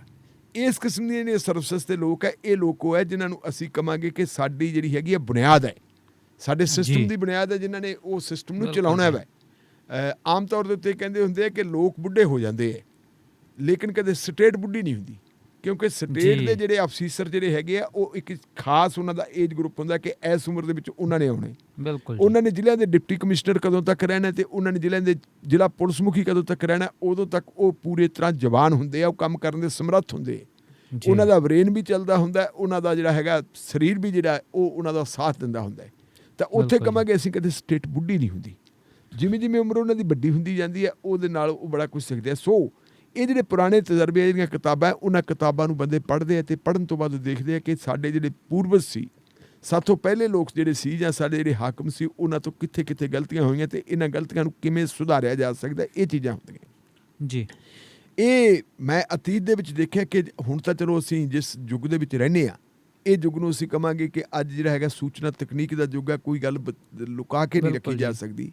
ਲੇਕਿਨ ਅਸੀਂ ਇਹੋ ਜਿਹਾ ਯੁੱਗ ਵੀ ਦੇਖਿਆ ਜਦੋਂ ਮਤਲਬ ਇਨਕਲਾਬੀ ਲੋਕ ਹੈ ਜਾਂ ਜਿਨ੍ਹਾਂ ਦੇ ਵਿੱਚੋਂ ਥੋੜ੍ਹੀ ਬਹੁਤੀ ਆਪਣੀ ਰੀਜਨਲਿਜ਼ਮ ਦੀ ਭਾਅ ਮਾਰਦੀ ਹੈ, ਉਹਨਾਂ ਨੂੰ ਰੋਕਿਆ ਜਾਂਦਾ ਸੀ ਕਿ ਤੁਸੀਂ ਆਪਣੀਆਂ ਕਿਤਾਬਾਂ ਨਹੀਂ ਲਿਖ ਸਕਦੇ, ਆਪਣੇ ਗੀਤ ਨਹੀਂ ਲਿਖ ਸਕਦੇ। ਮੈਂ ਮਿਸਾਲ ਦੇਣਾ ਇੱਥੇ, ਇਹ ਰੋਕਿਆ ਨਹੀਂ ਜਾ ਸਕਦਾ ਹੁੰਦਾ ਕੰਮ। ਜੀ ਸੰਤ ਰਾਮ ਉਦਾਸੀ, ਬਿਲਕੁਲ ਜੀ, ਸੰਤ ਰਾਮ ਉਦਾਸੀ ਇੱਕ ਬਹੁਤ ਜਿਹੜਾ ਹੈਗਾ ਰੈਵੋਲੂਸ਼ਨਰੀ ਕਵੀ ਹੁੰਦਾ ਸੀ। ਬਿਲਕੁਲ ਜੀ। ਉਹਦੇ ਜਿਹੜੇ ਹੈਗੇ ਆ ਜਿੰਨੇ ਵੀ ਉਹਦੇ ਜਿਹੜੇ ਗੀਤ ਸੀਗੇ ਭਾਰਤ ਦੇ ਵਿੱਚ, ਉਹਦੇ ਜਿਹੜੇ ਪਹਿਲੇ ਗੀਤ ਆ ਉਹ ਰਿਕਾਰਡ ਨਹੀਂ ਹੋਏ ਸੀ। ਉਹ ਬੰਦਾ ਵਿਦੇਸ਼ ਦੇ ਵਿੱਚ ਜਾਂਦਾ ਤੇ ਵਿਦੇਸ਼ ਦੇ ਵਿੱਚ ਉਹਨਾਂ ਦਿਨਾਂ ਦੇ ਵਿੱਚ ਤਵੇ ਹੁੰਦੇ ਸੀ ਵੱਡੇ ਵੱਡੇ, ਜਿਹਨਾਂ ਨੂੰ LP ਕਹਿੰਦੇ ਸੀ। ਹਾਂਜੀ ਹਾਂਜੀ। ਉਹਨਾਂ ਦੇ ਤਵੇ ਰਿਕਾਰਡ ਹੁੰਦੇ ਆ। ਭਾਰਤ ਦੇ ਵਿੱਚ ਸਾਡੇ ਸਿੱਖ ਭਾਈਚਾਰੇ ਨਾਲ ਹੀ ਸੰਬੰਧਿਤ ਅਸੀਂ ਕਹਿ ਸਕਦੇ ਹਾਂ, ਬਹੁਤ ਵੱਡੇ ਇੱਕ ਆਫੀਸਰ ਹੋਏ ਆ ਜਿਨ੍ਹਾਂ ਦਾ ਨਾਂ ਸੀ ਸਰਦਾਰ ਕਪੂਰ ਸਿੰਘ ਜੀ। ਸਰਦਾਰ ਕਪੂਰ ਸਿੰਘ ICS ਸੀ। ਔਰ ਮੈਨੂੰ ਪਤਾ ਲੱਗਿਆ ਕਿ ਜਦੋਂ ਉਹ ICS ਸੀ, ਸ਼ਾਇਦ ਉਹ ਲਾਸਟ ICS ਜਿਹੜੇ ਸੀ ਉਹਨਾਂ ਦੇ ਵਿੱਚੋਂ ਸੀ। ਵੈਸੇ ਜਿਹੜੇ ਲਾਸਟ ICS ਆਉਂਦੇ ਹੈ ਉਹਨਾਂ ਦੇ ਵਿੱਚ MS ਰੰਧਾਵਾ ਸਾਹਿਬ ਆਉਂਦੇ ਆ, ਜਿਹੜੇ ਐਗਰੀਕਲਚਰ ਯੂਨੀਵਰਸਿਟੀ ਦੇ ਵੀ VC ਰਹੇ ਹੈ ਔਰ ਚੰਡੀਗੜ੍ਹ ਦੇ ਕਮਿਸ਼ਨਰ ਵੀ ਰਹੇ ਹੈ। ਜਿਹੜਾ ਟ੍ਰਿਬਿਊਨ ਗਰੁੱਪ ਹੈਗਾ, ਟ੍ਰਿਬਿਊਨ ਗਰੁੱਪ ਦੇ ਜਿਹੜਾ ਟਰਸਟ ਦੇ ਚੇਅਰਮੈਨ ਵੀ ਰਹੇ। ਪੰਜਾਬੀ ਟ੍ਰਿਬਿਊਨ ਨੂੰ ਸ਼ੁਰੂ ਕਰਨ ਵਾਲੇ ਵੀ ਉਹ ਸੀ ਰੰਧਾਵਾ ਸਾਹਿਬ। ਪਰ ਮੈਂ ਆਪਾਂ ਗੱਲ ਕਰਦੇ ਹਾਂ ਸਰਦਾਰ ਕਪੂਰ ਸਿੰਘ ਹੋਰਾਂ ਦੀ। ਸਰਦਾਰ ਕਪੂਰ ਸਿੰਘ ਹੋਣੀ ਜਦੋਂ ਕਹਿੰਦੇ ਵੀ ਜਦੋਂ ਉਹਨਾਂ ਨੇ ਆਪਣੀ ਗ੍ਰੈਜੂਏਸ਼ਨ ਕਰ ਲਈ ਅਤੇ ਉਹ ਤੋਂ ਬਾਅਦ ਉਹਨਾਂ ਨੇ ਆਪਦੀ ਮਾਂ ਨਾਲ ਕਿਤੇ ਗੱਲਾਂ ਬਾਤਾਂ ਕਰਨ ਲੱਗ ਗਏ ਅਤੇ ਮਾਂ ਕਹਿੰਦੀ ਪੁੱਤ ਹੁਣ ਤੂੰ ਕੀ ਕਰੇਂਗਾ ਜੀ। ਉਹ ਕਹਿੰਦਾ ਮਾਂ ਜੀ ਮੇਰਾ ਕਰਦਾ ਕਿ ਮੈਂ DC ਲੱਗਾ ਜੀ, ਪਰ ਗੱਲ ਇਹ ਹੈ ਕਿ ਮੈਨੂੰ DC ਲੱਗਣ ਵਾਸਤੇ ਇਮਤਿਹਾਨ ਦੇਣ ਜਾਣਾ ਪੈਣਾ ਅਤੇ ਇਮਤਿਹਾਨ ਜਿਹੜਾ ਉਹ ਨਾ ਤਾਂ ਦਿੱਲੀ ਹੁੰਦਾ ਅਤੇ ਚੰਡੀਗੜ੍ਹ ਤਾਂ ਉਦੋਂ ਹੁੰਦਾ ਹੀ ਨਹੀਂ ਸੀ ਅਤੇ ਨਾ ਲਾਹੌਰ ਹੁੰਦਾ ਜੀ। ਉਹ ਇਮਤਿਹਾਨ ਲੰਡਨ ਹੁੰਦਾ ਹੈ। ਲੰਡਨ ਮੇਰੇ ਕੋਲ ਜਾਣ ਵਾਸਤੇ ਪੈਸੇ ਹੈ ਨਹੀਂ। ਅਤੇ ਉਹਦੀ ਮਾਂ ਨੇ ਬੜੀ ਭਾਵੁਕ ਗੱਲ ਕਹੀ ਅਤੇ ਭਾਵੁਕਤਾ ਦੇ ਵਿੱਚ ਬੰਦਾ ਜਿਹੜਾ ਬੰਦੇ ਲੋਕ ਕਰਦੇ ਇਹਨਾਂ ਵਾਸਤੇ ਜਿਹੜੇ ਨਵੇਂ ਸਿਖਾਂਦਰੂ ਬੱਚੇ ਹੈ, ਮੁੰਡੇ ਕੁੜੀਆਂ ਸਾਡੇ ਜਿਹੜੇ IAS ਵਗੈਰਾ ਕਰਦੇ, ਉਹਨਾਂ ਨੂੰ ਪਤਾ ਲੱਗਣਾ ਚਾਹੀਦਾ ਕਿ ਉਹਨਾਂ ਦੇ ਪੂਰਵਜ ਕਿਹੋ ਜਿਹੇ ਸੀ। ਅਤੇ ਉਹਦੀ ਮਾਂ ਨੇ ਕਿਹਾ, ਕਹਿੰਦੀ ਨਹੀਂ ਪੁੱਤ ਮੈਨੂੰ ਪਤਾ ਸੀ ਤੂੰ ਕਾਬਲ ਹੈ, ਤੂੰ ਕਿਸੇ ਦਿਨ ਕੁਛ ਬਣੇਗਾ, ਇਸ ਲਈ ਮੈਂ ਗੋਜੀ ਜਿਹੜੀ ਰੱਖੀ ਵੀ ਹੈ। ਪੁਰਾਣੇ ਜ਼ਮਾਨੇ 'ਚ ਬੁੜੀਆਂ ਥੋੜ੍ਹਾ ਥੋੜ੍ਹਾ ਪੈਸਾ ਬਚਾ ਕੇ ਰੱਖਦੀਆਂ ਹੁੰਦੀਆਂ ਸੀ, ਜਿਹੜਾ ਖਰਚਾ ਵਰਚਾ ਹੁੰਦਾ ਸੀ। ਕਹਿੰਦੀ ਮੈਂ ਬੋਝੀ ਕਹਿੰਦੇ ਉਹਨੇ ਆਪਣੀ ਇੱਕ ਜਿਹੜੀ ਆਪਾਂ ਕਹਾਂਗੇ ਗੁਥਲੀ ਕੱਢੀ ਮਾਤਾ ਨੇ। ਅਤੇ ਗੁਥਲੀ ਦੇ ਵਿੱਚ ਚਾਂਦੀ ਦੇ ਰੁਪਈਏ ਹੁੰਦੇ ਸੀ ਉਸ ਜ਼ਮਾਨੇ ਦੇ ਵਿੱਚ, ਜਿਹੜਾ ਉਹਦੇ ਰੂਮ 'ਚ ਹੁੰਦੀ ਸੀ, ਉਹਨੇ ਚੱਕ ਕੇ ਸਾਰੀ ਫੜਾ ਸੀ ਵੀ ਪੁੱਤ ਆਹ ਫੜ ਅਤੇ ਤੂੰ ਜਾ ਲੰਡਨ। ਅਤੇ ਉਹ ਜਦੋਂ ਲੰਡਨ ਗਿਆ ਉਹਨੇ ਅਪਲਾਈ ਕੀਤਾ ਪਹਿਲਾਂ ਵੀ ਜਦੋਂ ਇਮਤਿਹਾਨ ਦੇਣਾ ਸੀ ICS ਦਾ, ਇੰਡੀਅਨ ਸਿਵਲ ਸਰਵਿਸ ਦਾ, ਜਿਹੜਾ ਅੱਜ ਦੀ IAS ਹੈ ਉਹਨੂੰ ਉਦੋਂ ICS ਹੁੰਦੀ ਸੀ ਜੀ। ਇੰਡੀਅਨ ਸਿਵਲ ਸਰਵਿਸ ਦਾ ਜਦੋਂ ਇਮਤਿਹਾਨ ਦੇਣ ਵਾਸਤੇ ਗਿਆ ਅਤੇ ਇੱਥੇ ਕੋਈ ਅੰਗਰੇਜ਼ ਦਾ ਬਹੁਤ ਵੱਡਾ ਅੰਗਰੇਜ਼ ਆਫਿਸਰ ਹੁੰਦਾ ਸੀ, ਹਾਕਮ ਹੀ ਸੀ ਸਮਝ ਲਓ ਸਾਡਾ, ਅਤੇ ਉਹਦਾ ਬੇਟਾ ਵੀ ਕਿਤੇ ਇੱਥੇ ਥੋੜ੍ਹਾ ਬਹੁਤਾ ਇਹਨਾਂ ਦੇ ਨਾਲ ਪੜ੍ਹਦਾ ਰਿਹਾ ਸੀ ਸਰਦਾਰ ਕਪੂਰ ਸਿੰਘ ਹੋਰਾਂ ਨਾਲ। ਅੱਛਾ ਜੀ। ਤੇ ਉਹ ਵੀ ਇੱਥੇ ਇਮਤਿਹਾਨ ਦੇਣ ਵਾਸਤੇ ਆਇਆ। ਜੀ। ਤੇ ਜਦੋਂ ਉਹਨੇ ਕਪੂਰ ਸਿੰਘ ਨੂੰ ਦੇਖਿਆ, ਕਪੂਰ ਸਿੰਘ ਦੇ ਦਸਤਾਰ ਬੰਨੀ ਹੋਈ ਸੀ, ਤੇ ਉਹ ਕਪੂਰ ਸਿੰਘ ਨੂੰ ਕਹਿੰਦਾ ਤੂੰ, ਉਹ ਕਹਿੰਦਾ ਮੈਂ ਇਮਤਿਹਾਨ ਦੇਣਾ ਹੈ। ਤੇ ਉਹਨੇ ਅੰਗਰੇਜ਼ੀ ਦੇ ਵਿੱਚ ਕਿਹਾ, ਕਹਿੰਦਾ ਯੂ ਟੂ, ਤੂੰ ਵੀ, ਕਹਿੰਦਾ ਅੱਛਾ ਜੀ। ਕਹਿੰਦਾ ਯੂ ਟੂ। ਤੇ ਇਹ ਗੱਲ ਹੋਈ ਸੀ ਤੇ ਮੈਨੂੰ ਪਤਾ ਲੱਗਿਆ ਹੈ ਕਿ ਉਸ ਇਮਤਿਹਾਨ ਦੇ ਵਿੱਚੋਂ ਸਰਦਾਰ ਕਪੂਰ ਸਿੰਘ ਨੇ ਟੌਪ ਕੀਤਾ ਸੀ ਜੀ। ਔਰ ਉਹ ICS ਬਣੇ। ਤੇ ICS ਬਣੇ ਉਹ ਆਜ਼ਾਦੀ ਤੋਂ ਪਹਿਲਾਂ ਜਿਹੜੇ ਆ ਸਾਡੇ ਇੱਥੇ ਡਿਪਟੀ ਕਮਿਸ਼ਨਰ ਲੱਗਦੇ ਰਹੇ, ਸ਼ਿਮਲੇ ਦੇ ਡਿਪਟੀ ਕਮਿਸ਼ਨਰ ਵੀ ਉਹ ਲੱਗੇ ਸੀ। ਜੀ ਜੀ। ਉਹਨਾਂ ਦੇ ਨਾਲ ਬੜਾ ਵਿਤਕਰੇਬਾਜ਼ੀ ਹੋਈ ਸੀਗੀ, ਉਹਨਾਂ ਨੂੰ ਸਰਵਿਸ ਦੇ ਵਿੱਚ ਬੜਾ ਕੁਛ ਉਹਨਾਂ ਨੂੰ ਸਰਵਿਸ ਦੇ ਵਿੱਚ ਜਿਹੜਾ ਦੁਖੀ ਹੋਣਾ ਪਿਆ ਸੀ। ਬਿਲਕੁਲ ਜੀ। ਤਾਂ ਉਹ ਡਿਸਮਿਸ ਵੀ ਹੋ ਗਏ ਸੀ। ਤੇ ਡਿਸਮਿਸ ਹੋਣ ਤੋਂ ਬਾਅਦ ਉਹ ਪਾਰਲੀਮੈਂਟ ਦੇ ਮੈਂਬਰ ਵੀ ਰਹੇ, ਉਹ ਵਿਧਾਨ ਸਭਾ ਦੇ ਮੈਂਬਰ ਵੀ ਰਹੇ ਪੰਜਾਬ ਦੇ ਵਿੱਚੋਂ। ਔਰ ਅੱਜ ਦਾ ਜਿਹੜਾ ਅਨੰਦਪੁਰ ਸਾਹਿਬ ਦਾ ਰੈਜੂਲੇਸ਼ਨ ਹੈ, ਜਿਹਨੂੰ ਅਸੀਂ 1973 ਦਾ ਰੈਜੂਲੇਸ਼ਨ ਕਹਿੰਦੇ, ਅਸਲ ਦੇ ਵਿੱਚ ਕਹਿੰਦੇ ਵੀ ਇਸ ਰੈਜੂਲੇਸ਼ਨ ਦੀ ਜਿਹੜੀ ਹੈਗੀ ਆ ਰੂਪ ਰੇਖਾ ਵੀ ਉਹਨਾਂ ਨੇ ਤਿਆਰ ਕੀਤੀ ਸੀ ਜੀ। ਉਹਨਾਂ ਨੇ ਇੱਕ ਕਿਤਾਬ ਲਿਖੀ ਹੈ ਤੇ ਮੈਂ ਸਮਝਦਾ ਕਿ ਹਰ ਇੱਕ ਬੰਦੇ ਨੂੰ ਕਿਤਾਬ ਪੜ੍ਹਨੀ ਚਾਹੀਦੀ ਹੈ। ਉਸ ਕਿਤਾਬ ਦਾ ਨਾਂ ਹੈਗਾ ਸਾਚੀ ਸਾਖੀ ਜੀ। ਉਹ ਸਾਚੀ ਸਾਖੀ ਜਿਹੜੀ ਹੈਗੀ ਇੱਥੇ ਪ੍ਰਿੰਟ ਨਹੀਂ ਹੋਣ ਦਿੱਤੀ ਸੀ, ਉਹਦੇ ਉੱਤੇ ਪਾਬੰਦੀ ਲੱਗੀ ਹੋਈ ਸੀਗੀ। ਔਰ ਉਹ ਪ੍ਰਿੰਟ ਕਿੱਥੇ ਹੋਈ, ਬਾਅਦ ਦੇ ਵਿੱਚ ਮੈਨੂੰ ਪਤਾ ਲੱਗਾ ਪੰਜਾਬ 'ਚ ਉਹਦੇ 'ਤੇ ਪਾਬੰਦੀ ਲੱਗੀ ਹੋਈ ਸੀ, ਲੇਕਿਨ ਦਿੱਲੀ ਦੀ ਜਿਹੜੀ ਸਿੱਖ ਗੁਰਦੁਆਰਾ ਪ੍ਰਬੰਧਕ ਕਮੇਟੀ ਹੈ ਉਹਨਾਂ ਨੇ ਉਹਨੂੰ ਪ੍ਰਕਾਸ਼ ਕਰਤਾ ਸੀ। ਅੱਛਾ ਜੀ। ਮੈਨੂੰ ਇਹ 92-93 ਦੀ ਗੱਲ ਆ। 92-93 ਦੇ ਵਿੱਚ ਅਚਨਚੇਤ ਮੈਂ ਦਿੱਲੀ ਗਿਆ ਤੇ ਦਿੱਲੀ ਜਾ ਕੇ ਇਸ ਤਰ੍ਹਾਂ ਕੁਛ ਹਿਸਟੋਰੀਕਲ ਗੱਲਾਂ ਸ਼ੁਰੂ ਹੋ ਗਈਆਂ। ਸਰਦਾਰ ਜਗਮੀਤ ਸਿੰਘ ਬਰਾੜ ਨਾਲ, ਉਹ ਪਾਰਲੀਮੈਂਟ ਦੇ ਮੈਂਬਰ ਹੁੰਦੇ ਸੀ ਜੀ। ਉਹਨਾਂ ਨੇ ਮੈਨੂੰ ਕਿਹਾ, ਕਹਿੰਦੇ ਯਾਰ ਤੇਰੇ ਵਾਸਤੇ ਕਿਤਾਬ ਪੜ੍ਹਨ ਵਾਲੀ ਹੈ ਤੇ ਘੱਟੋ ਘੱਟ ਤੂੰ ਕਿਤਾਬ ਪੜ੍ਹ। ਮੈਂ ਕਿਹਾ ਜੀ ਮਿਲੂ ਕਿੱਥੋਂ? ਤੇ ਉਹਨਾਂ ਨੇ ਮੈਨੂੰ ਕਿਹਾ ਕਿ ਤੁਸੀਂ ਗੁਰਦੁਆਰਾ ਸਾਹਿਬ ਜਾਓ, ਬੰਗਲਾ ਸਾਹਿਬ, ਉੱਥੇ ਤੁਹਾਨੂੰ ਉਹ ਕਿਤਾਬ ਮਿਲ ਸਕਦੀ ਹੈ। ਉੱਥੇ ਸਟਾਲ ਲੱਗੀ ਹੋਈ ਸੀ ਤੇ ਮੈਂ ਉਹ ਕਿਤਾਬ ਉੱਥੋਂ ਲੈ ਕੇ ਆਇਆ ਜੀ। ਸੋ ਇਸ ਕਰਕੇ ਕਿ ਪਾਬੰਦੀਆਂ ਭਾਵੇਂ ਲਾ ਦਿੱਤੀਆਂ ਜਾਂਦੀਆਂ ਕਿਤਾਬਾਂ ਦੇ ਉੱਤੇ, ਕਿਤਾਬਾਂ ਜਿਹੜੀਆਂ ਬੰਦੇ ਦੇ ਬ੍ਰੇਨ ਨੂੰ ਤਿੱਖਾ ਕਰਨ ਵਾਸਤੇ, ਸਾਨੂੰ ਸੁਚੇਤ ਕਰਨ ਵਾਸਤੇ, ਸਾਨੂੰ ਸੂਝਵਾਨ ਬਣਾਉਣ ਵਾਸਤੇ ਬੜਾ ਕੰਮ ਦਿੰਦੀਆਂ।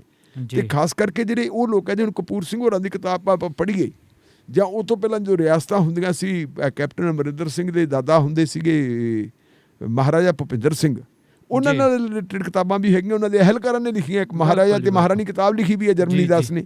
ਉਸ ਕਿਤਾਬ ਨੂੰ ਵੀ ਪੜ੍ਹ ਲਓ ਤਾਂ ਮੇਰਾ ਖਿਆਲ ਹੈ ਵੀ ਉਹਨਾਂ ਨੂੰ ਤਾਂ ਫਿਰ ਬਹੁਤ ਵੱਡੀ ਸਜ਼ਾ ਮਿਲਣੀ ਚਾਹੀਦੀ ਸੀ। ਮਤਲਬ ਉਸ ਜ਼ਮਾਨੇ ਦੇ ਵਿੱਚ ਵੀ ਕਿਤਾਬਾਂ ਲਿਖੀਆਂ ਜਾਂਦੀਆਂ ਸੀ ਜਿਨ੍ਹਾਂ ਲੋਕਾਂ ਕਿਤਾਬਾਂ ਦੇ ਉੱਤੇ ਪਾਬੰਦੀਆਂ ਲਾਤੀਆਂ ਸੀ, ਉਹ ਕਿਤਾਬਾਂ ਵੀ ਪ੍ਰਕਾਸ਼ਿਤ ਹੁੰਦੀਆਂ ਸੀ।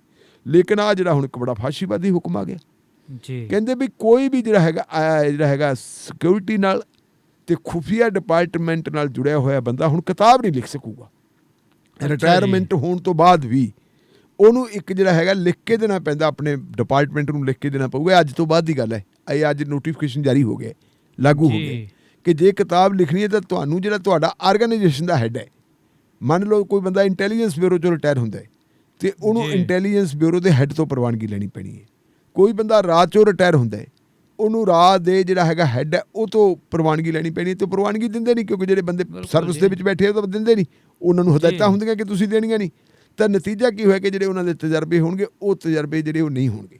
ਹੁਣ ਇਹਦਾ ਵੱਡਾ ਕਾਰਨ ਕੀ ਹੈ ਕਿ ਇਹ ਕਰਦੇ ਕਿਉਂ ਹੈ? ਇਹ ਮੇਰਾ ਖਿਆਲ ਹੈ ਵੀ ਜਿਹੜੀ ਸਾਡੀ ਹੁਣ ਵਾਲੀ ਸਰਕਾਰ ਹੈ ਨਾ, ਇਸ ਸਰਕਾਰ ਨੇ ਕੰਮ ਬੜੇ ਕਲੱਲੇ ਕੀਤੇ ਹੈ ਜੀ। ਉਹ ਹੁਣ ਜਿਹੜੇ ਕਲੱਲੇ ਕੰਮ ਕੀਤੇ ਇਹਨਾਂ ਨੂੰ, ਕਲੱਲੇ ਕੰਮਾਂ ਤੋਂ ਡਰਦੇ ਆ, ਕਿਉਂਕਿ ਮੋਦੀ ਸਾਹਿਬ ਕਹਿੰਦੇ ਆ ਕਿ ਮੈਂ ਇਸ ਕਿਸਮ ਦਾ ਸਿਲਸਿਲਾ ਕਰ ਦੇਣਾ ਜਿਵੇਂ ਉਹ ਪਾਰਲੀਮੈਂਟ ਬਣਾ ਰਹੇ ਹੈ ਸੈਂਟਰਲ ਵਿਸਟਾ। ਉਹ ਸੈਂਟਰਲ ਵਿਸਟਾ ਬਣਾਉਣ ਦਾ ਮਤਲਬ ਇਹ ਹੈ ਕਿ ਮੇਰਾ ਉੱਥੇ ਪੱਥਰ ਲੱਗ ਜੇ ਤੇ ਲੋਕ ਯਾਦ ਕਰਿਆ ਕਰਨ ਜੀ ਆਹ ਪਾਰਲੀਮੈਂਟ ਦੀ ਨਵੀਂ ਇਮਾਰਤ ਜਿਹੜੀ ਹੈ ਮੋਦੀ ਸਾਹਿਬ ਨੇ ਬਣਾਈ ਸੀ ਜੀ। ਪਰ ਉਹ ਇਹ ਨਹੀਂ ਚਾਹੁੰਗੇ ਕਿ ਬਾਅਦ ਦੇ ਵਿੱਚ ਜਿਹੜਾ ਇਤਿਹਾਸ ਦੇ ਵਿੱਚ ਲੋਕ ਕਿਤਾਬਾਂ ਲਿਖਣ ਤੇ ਦੱਸਣ ਕਿ ਮੋਦੀ ਸਾਹਿਬ ਨੇ ਆਹ ਕੰਮ ਵੀ ਕੀਤੇ ਸੀ ਜਿਹਦਾ ਖਮਿਆਜਾ ਸਾਡੇ ਦੇਸ਼ ਨੂੰ ਭੁਗਤਣਾ ਪਿਆ ਸੀ, ਜਿਵੇਂ ਆ ਕੋਵਿਡ-19 ਦੀਆਂ ਗੱਲਾਂ ਚੱਲਦੀਆਂ। ਜਾਂ ਜੇ ਸਿਕਿਉਰਿਟੀ ਦੇ ਸੰਬੰਧ ਵਿੱਚ ਜੇ ਹੈਗੇ ਆ, ਜਾਂ ਜਿਹੜੇ ਵਿਦੇਸ਼ਾਂ ਦੇ ਵਿੱਚ ਵਿਦੇਸ਼ੀ ਪਾਲਿਸੀ ਹੈ ਉਹਦੇ ਨਾਲ ਸੰਬੰਧਿਤ ਗੱਲਾਂ ਬਾਤਾਂ, ਉਹ ਕੀ ਹੈ? ਮੈਂ ਦੇਖ ਰਿਹਾ ਸੀਗਾ ਇਹ ਤੋਂ ਪਹਿਲਾਂ ਜਿਹੜੇ ਸਾਡੇ ਹੁਣ ਇਸ ਵੇਲੇ ਦੇ ਸਿਕਿਉਰਿਟੀ ਐਡਵਾਈਜ਼ਰ ਹੈ ਅਜੀਤ ਡੋਵਾਲ। ਅਜੀਤ ਡੋਵਾਲ ਤੋਂ ਪਹਿਲਾਂ ਮੇਰੇ ਹੁਣ ਨਾਂ ਇਹਨਾਂ ਦਾ ਸਲਿੱਪ ਹੋ ਗਿਆ ਦਿਮਾਗ ਦੇ ਵਿੱਚੋਂ, ਸਾਡੇ ਪੰਜਾਬੀ ਹੈ ਸਰਦਾਰ ਜੀ, ਸ਼ੇਪ ਤਾਂ ਵੈਸੇ ਉਹਨਾਂ ਦੀ ਕੀਤੀ ਹੋਈ ਹੈ। ਉਹਨਾਂ ਨੇ ਉਹ ਸਰਦਾਰ ਮਨਮੋਹਨ ਸਿੰਘ ਦੇ, ਡਾਕਟਰ ਮਨਮੋਹਨ ਸਿੰਘ ਦੇ ਸਿਕਿਉਰਿਟੀ ਐਡਵਾਈਜ਼ਰ ਹੁੰਦੇ ਸੀ। ਉਹਨਾਂ ਨੇ ਇੱਕ ਕਿਤਾਬ ਲਿਖੀ ਹੈ ਕਸ਼ਮੀਰ ਬਾਰੇ ਜੀ। ਬਿਲਕੁਲ ਬਿਲਕੁਲ, ਕਸ਼ਮੀਰ ਬਾਰੇ ਮੇਰੇ ਨਾਂ ਨਿਕਲ ਗਿਆ ਉਹਨਾਂ ਦੇ ਦਿਮਾਗ ਦੇ ਵਿੱਚ। ਕਸ਼ਮੀਰ ਬਾਰੇ ਲਿਖੀ ਹੈ, ਔਰ ਕਸ਼ਮੀਰ ਬਾਰੇ ਇੱਕ ਤਾਂ ਉਹਨਾਂ ਨੇ ਆਪਣੀ ਕਿਤਾਬ ਲਿਖੀ ਵੀ ਹੈ, ਇੱਕ ਕਿਤਾਬ ਜਿਹੜੀ ਹੈਗੀ ਉਹਨਾਂ ਨੇ ਇੱਕ ਆਪਣਾ ਜਿਹੜਾ ਕਾਊਂਟਰ ਪਾਰਟ ਸੀਗਾ ਪਾਕਿਸਤਾਨ ਵਾਲਾ ਸਿਕਿਉਰਿਟੀ ਐਡਵਾਈਜ਼ਰ, ਉਹਦੇ ਨਾਲ ਮਿਲ ਕੇ ਵੀ ਲਿਖੀ ਵੀ ਹੈ। ਅੱਛਾ ਜੀ। ਹਾਂ, ਮਤਲਬ ਇਸ ਕਿਸਮ ਦੀਆਂ ਚੀਜ਼ਾਂ ਇਹ ਤਾਂ ਸਾਡੇ ਲਈ ਇੱਕ ਬਹੁਤ ਜਿਹੜੀ ਹੈ ਖਜ਼ਾਨਾ ਹੈ। ਔਰ ਇਹ ਖਜ਼ਾਨਾ ਜਿਹੜਾ ਜਦੋਂ ਤੁਸੀਂ ਗਿਆਨ ਦੇ ਉੱਤੇ ਪਾਬੰਦੀਆਂ ਲਾਓ, ਬਿਲਕੁਲ ਜੀ, ਜਦੋਂ ਤੁਸੀਂ ਵਿੱਦਿਆ ਤੇ ਗਿਆਨ ਦੇ ਉੱਤੇ ਪਾਬੰਦੀਆਂ ਲਾਓ, ਕਿਤਾਬਾਂ ਦੇ ਉੱਤੇ ਪਾਬੰਦੀਆਂ ਲਾਓ, ਤਾਂ ਫਿਰ ਤੁਸੀਂ ਪੜ੍ਹਾਓਗੇ ਸਾਨੂੰ ਕੀ? ਫਿਰ ਤਾਂ ਮਨੂ ਸਮਿਰਤੀ ਪੜ੍ਹਾਓਗੇ। ਮਨੂ ਸਮਿਰਤੀ RSS ਵਾਲੇ ਪੜ੍ਹਾਈ ਜਾਂਦੇ ਕਿ ਹਕੀਕਤ ਲੋਕਾਂ ਨੂੰ ਪਤਾ ਨਾ ਲੱਗੇ, ਤੇ ਮਨੂ ਸਮਿਰਤੀ ਦੇ ਰਾਹੀਂ ਜਿਹੜਾ ਪੁੱਠੇ ਕੰਮ ਅਸੀਂ ਉਹ ਸ਼ੁਰੂ ਕਰੀਏ। ਜੀ ਜੀ। ਸੋ ਇਹ ਤਾਂ ਹੋਈ ਕਿਤਾਬਾਂ ਦੀ ਗੱਲ ਤੇ ਕਿਤਾਬਾਂ ਤੇ ਲੱਗ ਰਹੀ ਪਾਬੰਦੀ ਦੀ ਗੱਲ। ਹੁਣ ਜਿਹੜੀ ਆਪਾਂ ਅਗਲੀ ਖਬਰ ਲਵਾਂਗੇ ਉਹ ਲਵਾਂਗੇ ਜੀ ਪੰਜਾਬ ਤੋਂ। ਤੇ ਇਹ ਤਾਂ ਖਬਰ ਸੀਗੀ ਜੀ ਰਿਟਾਇਰ ਹੋ ਚੁੱਕੇ ਜਿਹੜੇ ਹੈਗੇ ਨੇ ਅਧਿਕਾਰੀ, ਉੱਚ ਅਧਿਕਾਰੀ। ਸੋ ਉੱਚ ਅਧਿਕਾਰੀਆਂ ਦੇ ਮਾਮਲੇ ਦੇ ਵਿੱਚ ਹੀ ਪੰਜਾਬ ਦੀ ਖਬਰ ਹੈ ਕਿ ਪੰਜਾਬ ਦਾ ਜਿਹੜਾ 23ਵਾਂ ਜ਼ਿਲ੍ਹਾ ਬਣਿਆ ਹੈ ਮਲੇਰਕੋਟਲਾ, ਉਹਦੀ ਕਮਾਨ ਹੈ ਜਿਹੜੀ ਬੀਬੀਆਂ ਦੇ ਹੱਥ ਵਿੱਚ ਦੇ ਦਿੱਤੀ ਗਈ ਹੈ ਜੀ। ਬਿਲਕੁਲ, ਜੇ ਅਸੀਂ ਦੇਖੀਏ ਪੰਜਾਬ ਦਾ ਜਿਹੜਾ 23ਵਾਂ ਜ਼ਿਲ੍ਹਾ ਬਣਿਆ ਮਲੇਰਕੋਟਲਾ, ਮੈਂ ਸਮਝਦਾ ਕਿ ਬਹੁਤ ਵਧੀਆ ਗੱਲ ਕੀਤੀ ਹੈ ਪੰਜਾਬ ਸਰਕਾਰ ਨੇ ਇਸ ਸਮੇਂ ਦੇ ਵਿੱਚ, ਜਿਹੜੀ ਜੇ ਆਪਾਂ ਐਪਰੀਸ਼ੀਏਟ ਕਰਾਂਗੇ ਤਾਂ ਇਹ ਕੀਤੀ ਹੈ ਜੀ। ਕਿਉਂਕਿ ਮਲੇਰਕੋਟਲਾ ਦਾ ਇਤਿਹਾਸ ਦੇ ਵਿੱਚ ਬਹੁਤ ਵੱਡਾ ਜਿਹੜਾ ਹੈਗਾ ਇੱਕ ਮੁਕਾਮ ਹੈ। ਬਿਲਕੁਲ ਜੀ। ਜੇ ਮਲੇਰਕੋਟਲੇ ਦੇ ਵਿੱਚ ਆਪਾਂ ਇਹ ਕਹੀਏ ਕਿ ਸਾਹਿਬ ਸ਼੍ਰੀ ਗੁਰੂ ਗੋਬਿੰਦ ਸਿੰਘ ਜੀ ਦੇ ਛੋਟੇ ਸਾਹਿਬਜ਼ਾਦਿਆਂ ਨੂੰ ਜਦੋਂ ਨੀਹਾਂ ਦੇ ਵਿੱਚ ਚਿਣਿਆ ਜਾ ਰਿਹਾ ਸੀ ਤੇ ਨੀਹਾਂ 'ਚ ਚਿਣਨ ਤੋਂ ਪਹਿਲਾਂ ਸ਼ੇਰ ਮੁਹੰਮਦ ਖਾਨ ਨੂੰ ਕਿਹਾ ਸੀ ਸੂਬਾ ਸਰਹੰਦ ਨੇ ਕਿ ਤੇਰੇ ਬ੍ਰਦਰ ਦੀ ਮੌਤ ਜਿਹੜੀ ਹੈਗੀ ਹੈ ਇਹਨਾਂ ਦੇ ਪਿਤਾ ਦੇ ਹੱਥੋਂ ਹੋਈ ਹੈ ਤੇ ਤੇਰੇ ਕੋਲ ਬਦਲਾ ਲੈਣ ਦਾ ਵਧੀਆ ਤਰੀਕਾ ਤੂੰ ਇਹਨਾਂ ਬੱਚਿਆਂ ਨੂੰ ਸ਼ਹੀਦ ਕਰ ਦੇ। ਤੇ ਉਹਨੇ ਜਵਾਬ ਦਿੱਤਾ ਸੀ ਕਿ ਨਹੀਂ, ਦੁੱਧ ਪੀਂਦੇ ਬੱਚਿਆਂ ਦੇ ਉੱਤੇ ਹੱਥ ਹਟਾਉਣਾ ਜਿਹੜਾ ਹੈਗਾ ਪਾਪ ਹੈ। ਜੇ ਮੇਰੇ 'ਚ ਜ਼ਰੂਰਤ ਹੋਈ, ਮੇਰੇ 'ਚ ਕੋਈ ਹੌਸਲਾ ਹੋਇਆ ਤਾਂ ਮੈਂ ਇਹਨਾਂ ਦੇ ਬਾਪ ਨਾਲ ਹੀ ਮੁਕਾਬਲਾ ਕਰ ਲੂੰਗਾ। ਜਦੋਂ ਉਹਨਾਂ ਬੱਚਿਆਂ ਨੂੰ ਸ਼ਹੀਦ ਕਰਨ ਵਾਸਤੇ ਕਾਜੀ ਨੇ ਹੁਕਮ ਦੇ ਦਿੱਤਾ ਸੀਗਾ ਔਰ ਉਹਨਾਂ ਨੂੰ ਸ਼ਹੀਦ ਕੀਤਾ ਜਾ ਰਿਹਾ ਸੀ, ਹਾਂ ਦਾ ਨਾਰਾ ਉਦੋਂ ਮਾਰਿਆ ਸੀਗਾ ਸ਼ੇਰ ਮੁਹੰਮਦ ਖਾਨ ਨੇ ਤੇ ਉਹ ਬੰਦਾ ਉੱਠ ਕੇ ਬਾਹਰ ਆ ਗਿਆ ਸੀ। ਔਰ ਇਹੀ ਕਾਰਨ ਹੈ ਕਿ ਜਿਹੜਾ ਹੈਗਾ ਤੁਹਾਡਾ ਮਲੇਰਕੋਟਲੇ ਦੇ ਵਿੱਚ ਇੱਕ ਗੁਰਦੁਆਰਾ ਸਾਹਿਬ ਬਣਿਆ ਜਿਹਦਾ ਨਾਂ ਹੀ ਹਾਂ ਦਾ ਨਾਰਾ ਹੈ। ਬਿਲਕੁਲ ਜੀ। ਇਸੇ ਤਰੀਕੇ ਜੇ ਅਸੀਂ ਦੇਖੀਏ ਤਾਂ ਜਿਹੜਾ ਮਲੇਰਕੋਟਲੇ ਦਾ ਇਤਿਹਾਸ ਦੇ ਵਿੱਚ ਦੂਜਾ ਨਾਂ ਇਸ ਕਰਕੇ ਬਣਦਾ ਹੈ ਕਿ ਇੱਥੇ ਜਿਹੜੇ ਸਾਡੇ ਕੂਕੇ ਸਿੰਘ ਹੈ, ਬਿਲਕੁਲ ਕੂਕੇ ਸਿੰਘਾਂ ਨੇ ਸ਼ਹਾਦਤ ਜਿਹੜੀ ਹੈ ਮਲੇਰਕੋਟਲੇ ਦੇ ਵਿੱਚ ਦਿੱਤੀ ਸੀ ਆਜ਼ਾਦੀ ਦੀ ਲੜਾਈ ਦੇ ਵਿੱਚ। ਕੂਕਾ ਜਿਹੜਾ ਨਾਮਧਾਰੀ ਸਮਾਜ ਆਪਾਂ ਕਹਿ ਦਈਏ, ਉਹਨਾਂ ਦਾ ਵੀ ਬਹੁਤ ਵੱਡਾ ਯੋਗਦਾਨ। ਬਿਲਕੁਲ ਜੀ। ਸੋ ਇਹਨੂੰ ਜਿਹੜਾ ਹੈਗਾ ਇੱਕ ਮਾਨ ਸਨਮਾਨ ਮਿਲਣਾ ਚਾਹੀਦਾ ਸੀ ਔਰ ਉਹ ਮਾਨ ਸਨਮਾਨ ਦੇ ਦਿੱਤਾ। ਕੈਪਟਨ ਦੀ ਸਰਕਾਰ ਨੇ ਵਧੀਆ ਕੀਤਾ। ਹੁਣ ਆਪਾਂ ਇਹ ਗੱਲ ਕਰੀਏ ਕਿ ਐਲਾਨ ਤਾਂ ਭਾਵੇਂ ਉਹਨਾਂ ਨੇ ਪਹਿਲਾਂ ਕਰ ਦਿੱਤਾ ਸੀ, ਲੇਕਿਨ ਇਹਦਾ ਬਕਾਇਦਾ ਜਿਹੜੀ ਹੈਗੀ ਹੈ ਪ੍ਰਵਾਨਗੀ, ਉਹ ਕੈਬਨਿਟ ਦੀ ਜਿਹੜੀ 2 ਦਿਨ ਪਹਿਲਾਂ ਮੀਟਿੰਗ ਹੋਈ ਹੈ ਉਹਦੇ ਵਿੱਚ ਪ੍ਰਵਾਨਗੀ ਦਿੱਤੀ ਗਈ ਹੈ ਜੀ।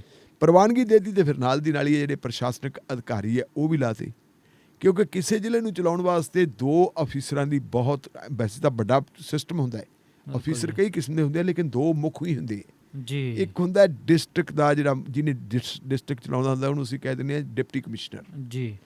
ਇੱਕ ਹੁੰਦੇ SSP। ਹੁਣ ਜਿਹੜੀ ਡਿਪਟੀ ਕਮਿਸ਼ਨਰ ਹੈ ਉਹ ਬੀਬੀ ਅਮਰਤ ਕੌਰ ਗਿੱਲ ਜੀ, ਉਹਨਾਂ ਨੂੰ ਡਿਪਟੀ ਕਮਿਸ਼ਨਰ ਲਾਤਾ। ਬਿਲਕੁਲ ਜੀ। ਫਤਿਹਗੜ੍ਹ ਸਾਹਿਬ ਤੋਂ ਮੇਰਾ ਖਿਆਲ ਹੈ ਪਹਿਲਾਂ ਸੀਗੇ ਉਹ ਜੀ। ਉਹਦੇ ਸੈਕਟਰੀਏਟ ਦੇ ਵਿੱਚ ਵੀ ਲੱਗੇ ਰਹੇ ਆ, ਕੈਪਟਨ ਅਮਰਿੰਦਰ ਸਿੰਘ ਦੀ ਟੀਮ ਦੇ ਵਿੱਚ ਵੀ ਸੀ ਉਹ ਜੀ। ਉੱਥੇ ਵੀ ਸ਼ਾਇਦ ਮੇਰਾ ਖਿਆਲ ਵੀ ਉਹਨਾਂ ਦੀ ਟੀਮ ਜਿਹੜੀ ਹੈਗੀ, ਜਿਹੜਾ ਉਹਨਾਂ ਦਾ ਸੈਕਟਰੀਏਟ ਹੈ, CM ਦਾ ਜਿਹੜਾ ਸੈਕਟਰੀਏਟ ਹੈ ਉਹਦੇ ਵਿੱਚ ਵੀ ਸੀ ਜੀ। ਔਰ ਉਸ ਤੋਂ ਬਾਅਦ ਫਿਰ ਜਿਹੜੀ ਹੈਗੀ ਹੈ ਦੂਜੀ ਬੀਬੀ ਲਾਈ ਹੈ ਜਿਹੜੀ ਉਹਨਾਂ ਨੇ ਜਿਹੜੀ ਤੁਹਾਡੀ SSP ਲਾਈ ਹੈ, ਉਹ ਲਾਈ ਹੈ ਕਮਰਜੀਤ ਕੌਰ ਜੀ। ਇਹ ਪਹਿਲਾਂ ਮੇਰਾ ਖਿਆਲ ਹੈ ਕਪੂਰਥਲੇ ਹੁੰਦੇ ਸੀ ਤੇ ਇਹਨਾਂ ਨੂੰ ਲਾਇਆ ਜੀ। ਤੇ ਜੇ ਹੁਣ ਆਪਾਂ ਦੇਖੀਏ ਵਾਕਈ ਸਿਲਸਿਲਾ, ਤੇ ਜਿਹੜੀ ਇਸ ਵੇਲੇ ਮਲੇਰਕੋਟਲਾ ਨੂੰ ਰਿਪਰੈਜ਼ੈਂਟ ਕਰਦੀ ਹੈ ਪੰਜਾਬ ਵਿਧਾਨ ਸਭਾ ਦੇ ਵਿੱਚ ਬੀਬੀ, ਬਿਲਕੁਲ ਜੀ, ਉਹ ਵੀ ਬੀਬੀ ਹੈ ਰਜੀਆ ਸੁਲਤਾਨਾ ਜੀ। ਤੇ ਰਜੀਆ ਸੁਲਤਾਨਾ ਇਸ ਵੇਲੇ ਜਿਹੜੀ ਹੈਗੀ ਹੈ ਪੰਜਾਬ ਦੇ ਮੰਤਰੀ ਮੰਡਲ ਦੇ ਵਿੱਚ ਮੈਂਬਰ ਵੀ ਹੈ, ਕੈਬਨਿਟ ਵਜ਼ੀਰ ਵੀ ਹੈ। ਸੋ ਇਹ ਹੈ ਕਿ ਇੱਕ ਯੂਨੀਕ ਗੱਲ ਇਹ ਕਰ ਦਿੱਤੀ ਕਿ ਇਹਨੂੰ ਜ਼ਿਲ੍ਹਾ ਬਣਾਤਾ, ਤੇ ਦੂਜਾ ਯੂਨੀਕ ਗੱਲ ਇਹ ਕੀਤੀ ਹੈ ਕਿ ਇਹਦਾ ਪ੍ਰਬੰਧ ਹੈ ਜਿਹੜਾ ਉਹ ਬੀਬੀਆਂ ਦੇ ਹਵਾਲੇ ਕਰਤਾ ਜੀ। ਇਹ ਗੱਲ ਮਤਲਬ ਖਬਰ ਭਾਵੇਂ ਬਹੁਤ ਛੋਟੀ ਹੈ, ਲੇਕਿਨ ਜੇ ਮਹੱਤਵ ਦੇਖੀਏ ਕਿ ਬੀਬੀਆਂ ਨੂੰ ਕਿੱਡਾ ਵੱਡਾ ਮਹੱਤਵ ਦਿੱਤਾ ਗਿਆ। ਬਿਲਕੁਲ ਜੀ। ਕਿ ਤੁਸੀਂ ਨਵਾਂ ਬਣਿਆ ਹੋਇਆ ਜ਼ਿਲ੍ਹਾ ਜਿਹੜਾ ਇਸ ਜ਼ਿਲ੍ਹੇ ਨੂੰ ਚਲਾਓ। ਤੇ ਮੇਰੇ ਖਿਆਲ ਮੁਤਾਬਕ ਦੋਨੇ ਬੀਬੀਆਂ ਜਿਹੜੀਆਂ ਹੈਗੀਆਂ ਇਹਨਾਂ ਦਾ ਜਿਹੜਾ ਸਰਵ ਟਰੈਕ ਰਿਕਾਰਡ ਹੈਗਾ ਉਹ ਚੰਗਾ ਹੈ ਜੀ। ਤੇ ਉਮੀਦ ਇਹ ਹੈ ਕਿ ਉਹ ਬਹੁਤ ਵਧੀਆ ਲੋਕਾਂ ਨੂੰ ਜਿਹੜਾ ਹੈਗਾ ਨਵਾਂ ਜ਼ਿਲ੍ਹਾ ਬਣੇ ਤੇ ਇਸ ਨਵੇਂ ਜ਼ਿਲ੍ਹੇ ਨੂੰ ਇਨਸਾਫ ਦੇਣਗੇ। ਬਿਲਕੁਲ ਜੀ। ਵੈਸੇ ਵੀ ਆਪਾਂ ਦੇਖਿਆ ਜਾਏ ਤਾਂ ਪੰਜਾਬ ਦੇ ਵਿੱਚ ਹੋਰ ਵੀ ਕਈ ਅਹਿਮ ਅਹੁਦੇ ਨੇ, ਤੇ ਖਾਸ ਕਰਕੇ ਆਪਾਂ DC ਤੇ SSP ਦੇ ਮਾਮਲੇ ਦੇ ਵਿੱਚ ਹੋਰ ਵੀ ਕਈ ਜ਼ਿਲ੍ਹਿਆਂ ਦੇ ਵਿੱਚ ਜਿਹੜੀਆਂ ਨੇ ਮਹਿਲਾਵਾਂ ਜਿਹੜੀਆਂ ਹੈਗੀਆਂ ਨੇ ਉਹ ਸੇਵਾ ਨਿਭਾ ਰਹੀਆਂ ਨੇ ਤੇ ਬਹੁਤ ਸ਼ਾਨਦਾਰ ਕੰਮ ਵੀ ਕਰ ਰਹੀਆਂ ਨੇ। ਸੋ ਇਹ ਤਾਂ ਹੋਈ ਗੱਲ ਪ੍ਰਸ਼ਾਸਨਿਕ ਪੱਧਰ ਦੀ। ਹੁਣ ਆਵਾਂਗੇ ਜੀ ਥੋੜ੍ਹਾ ਪੰਜਾਬ ਦੀ ਸਿਆਸਤ ਵੱਲ। ਤੇ ਸਿੱਧੂ ਦੇ ਸਿਆਸੀ ਦਾਅ ਪੇਚਾਂ ਦੀ ਆਪਾਂ ਗੱਲ ਕਰੀਏ ਤਾਂ ਉਹਨਾਂ ਦੀ ਵਜ੍ਹਾ ਜਿਹੜੇ ਹੈਗੇ ਮੁੜ ਤੋਂ ਬਾਦਲ ਬਣ ਰਹੇ ਹੈ ਜੀ। ਕੀ ਕਾਰਨ ਹੈ ਜੀ ਇਹ, ਤੇ ਕੀ ਖਬਰ ਹੈ ਇਹ? ਦੇਖੋ, ਗੱਲ ਹੈ ਕਿ ਨਵਜੋਤ ਸਿੰਘ ਸਿੱਧੂ ਜਦੋਂ ਰਾਜਨੀਤੀ 'ਚ ਆਏ ਹੈ ਜੀ, ਉਦੋਂ ਦੇਸ਼ ਦੇ ਵਿੱਚ ਭਾਰਤੀ ਜਨਤਾ ਪਾਰਟੀ ਦਾ ਬੋਲਬਾਲਾ ਹੁੰਦਾ ਸੀ। ਬਿਲਕੁਲ ਜੀ। ਅਟਲ ਬਿਹਾਰੀ ਵਾਜਪਾਈ ਬਹੁਤ ਵੱਡੇ ਲੀਡਰ ਸੀ ਜੀ। ਤੇ ਨਵਜੋਤ ਸਿੰਘ ਸਿੱਧੂ ਕਹਿੰਦੇ ਪਾਕਿਸਤਾਨ ਦੇ ਵਿੱਚ ਸੀ, ਕਿਸੇ ਕਮੈਂਟਰੀ 'ਚ ਗਏ ਸੀ, ਕ੍ਰਿਕਟ ਦੀ ਟੂਰਨਾਮੈਂਟ ਦੀ ਕਮੈਂਟਰੀ ਵਾਸਤੇ ਗਏ ਸੀ ਮੈਚ ਦੇ ਦੌਰਾਨ। ਤੇ ਉੱਥੇ ਕਹਿੰਦੇ ਵੀ ਮੈਸੇਜ ਭੇਜਿਆ, ਟੈਲੀਫੋਨ ਕੀਤਾ ਸੀ ਵਾਜਪਾਈ ਸਾਹਿਬ ਨੇ ਕਿ ਨਵਜੋਤ ਜੀ ਤੁਸੀਂ ਆਓ ਤੇ ਤੁਹਾਨੂੰ ਅਸੀਂ ਗੁਰੂ ਕੀ ਨਗਰੀ ਤੋਂ ਟਿਕਟ ਦੇਣੀ ਹੈ ਜੀ।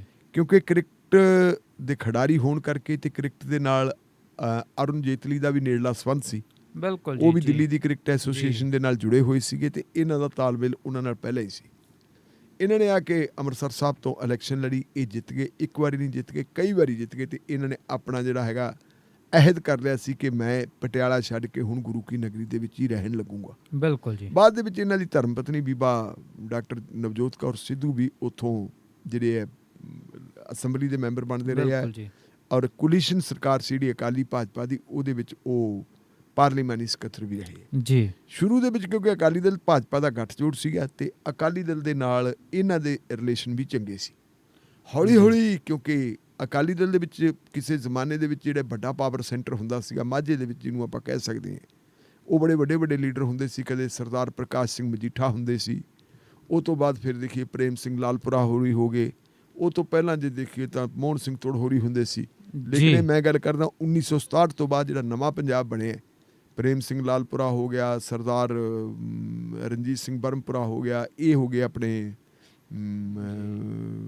ਅਜਨਾਲਾ ਸਾਹਿਬ ਹੋ ਗਏ, ਡਾਕਟਰ ਰਤਨ ਸਿੰਘ ਅਜਨਾਲਾ ਹੋ ਗਏ, ਇਹ ਚੱਲਦੇ ਹੁੰਦੇ ਸੀ।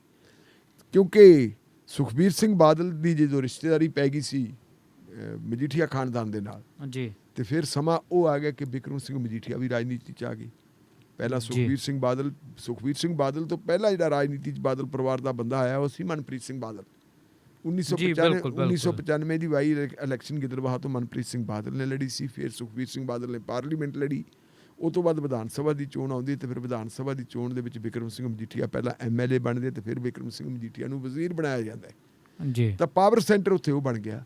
ਮਾਝੇ ਦਾ ਜਰਨੈਲ ਕਦੇ ਜਿਹੜੇ ਵੱਡੇ ਵੱਡੇ ਲੋਕ ਹੁੰਦੇ ਸੀ ਤੇ ਮਾਝੇ ਦੇ ਜਰਨੈਲਾਂ ਦੇ ਵਿੱਚ ਫਿਰ ਉੱਥੇ ਜਿਹੜਾ ਹੈਗਾ ਟਕਰਾਅ ਆ ਗਿਆ, ਕਿਉਂਕਿ ਨਵਜੋਤ ਸਿੰਘ ਸਿੱਧੂ BJP ਦੀ ਕੇਂਦਰ ਦੇ ਵਿੱਚ ਹਕੂਮਤ ਸੀ, ਉਹ ਪਾਰਲੀਮੈਂਟ ਦੇ ਮੈਂਬਰ ਸੀ, ਉਹਨਾਂ ਦੀ ਵਾਈਫ ਵੀ ਸੀ, ਉਹ ਆਪਣੇ ਆਪ ਨੂੰ ਸੀਨੀਅਰ ਲੀਡਰ ਸਮਝਦੇ ਸੀ।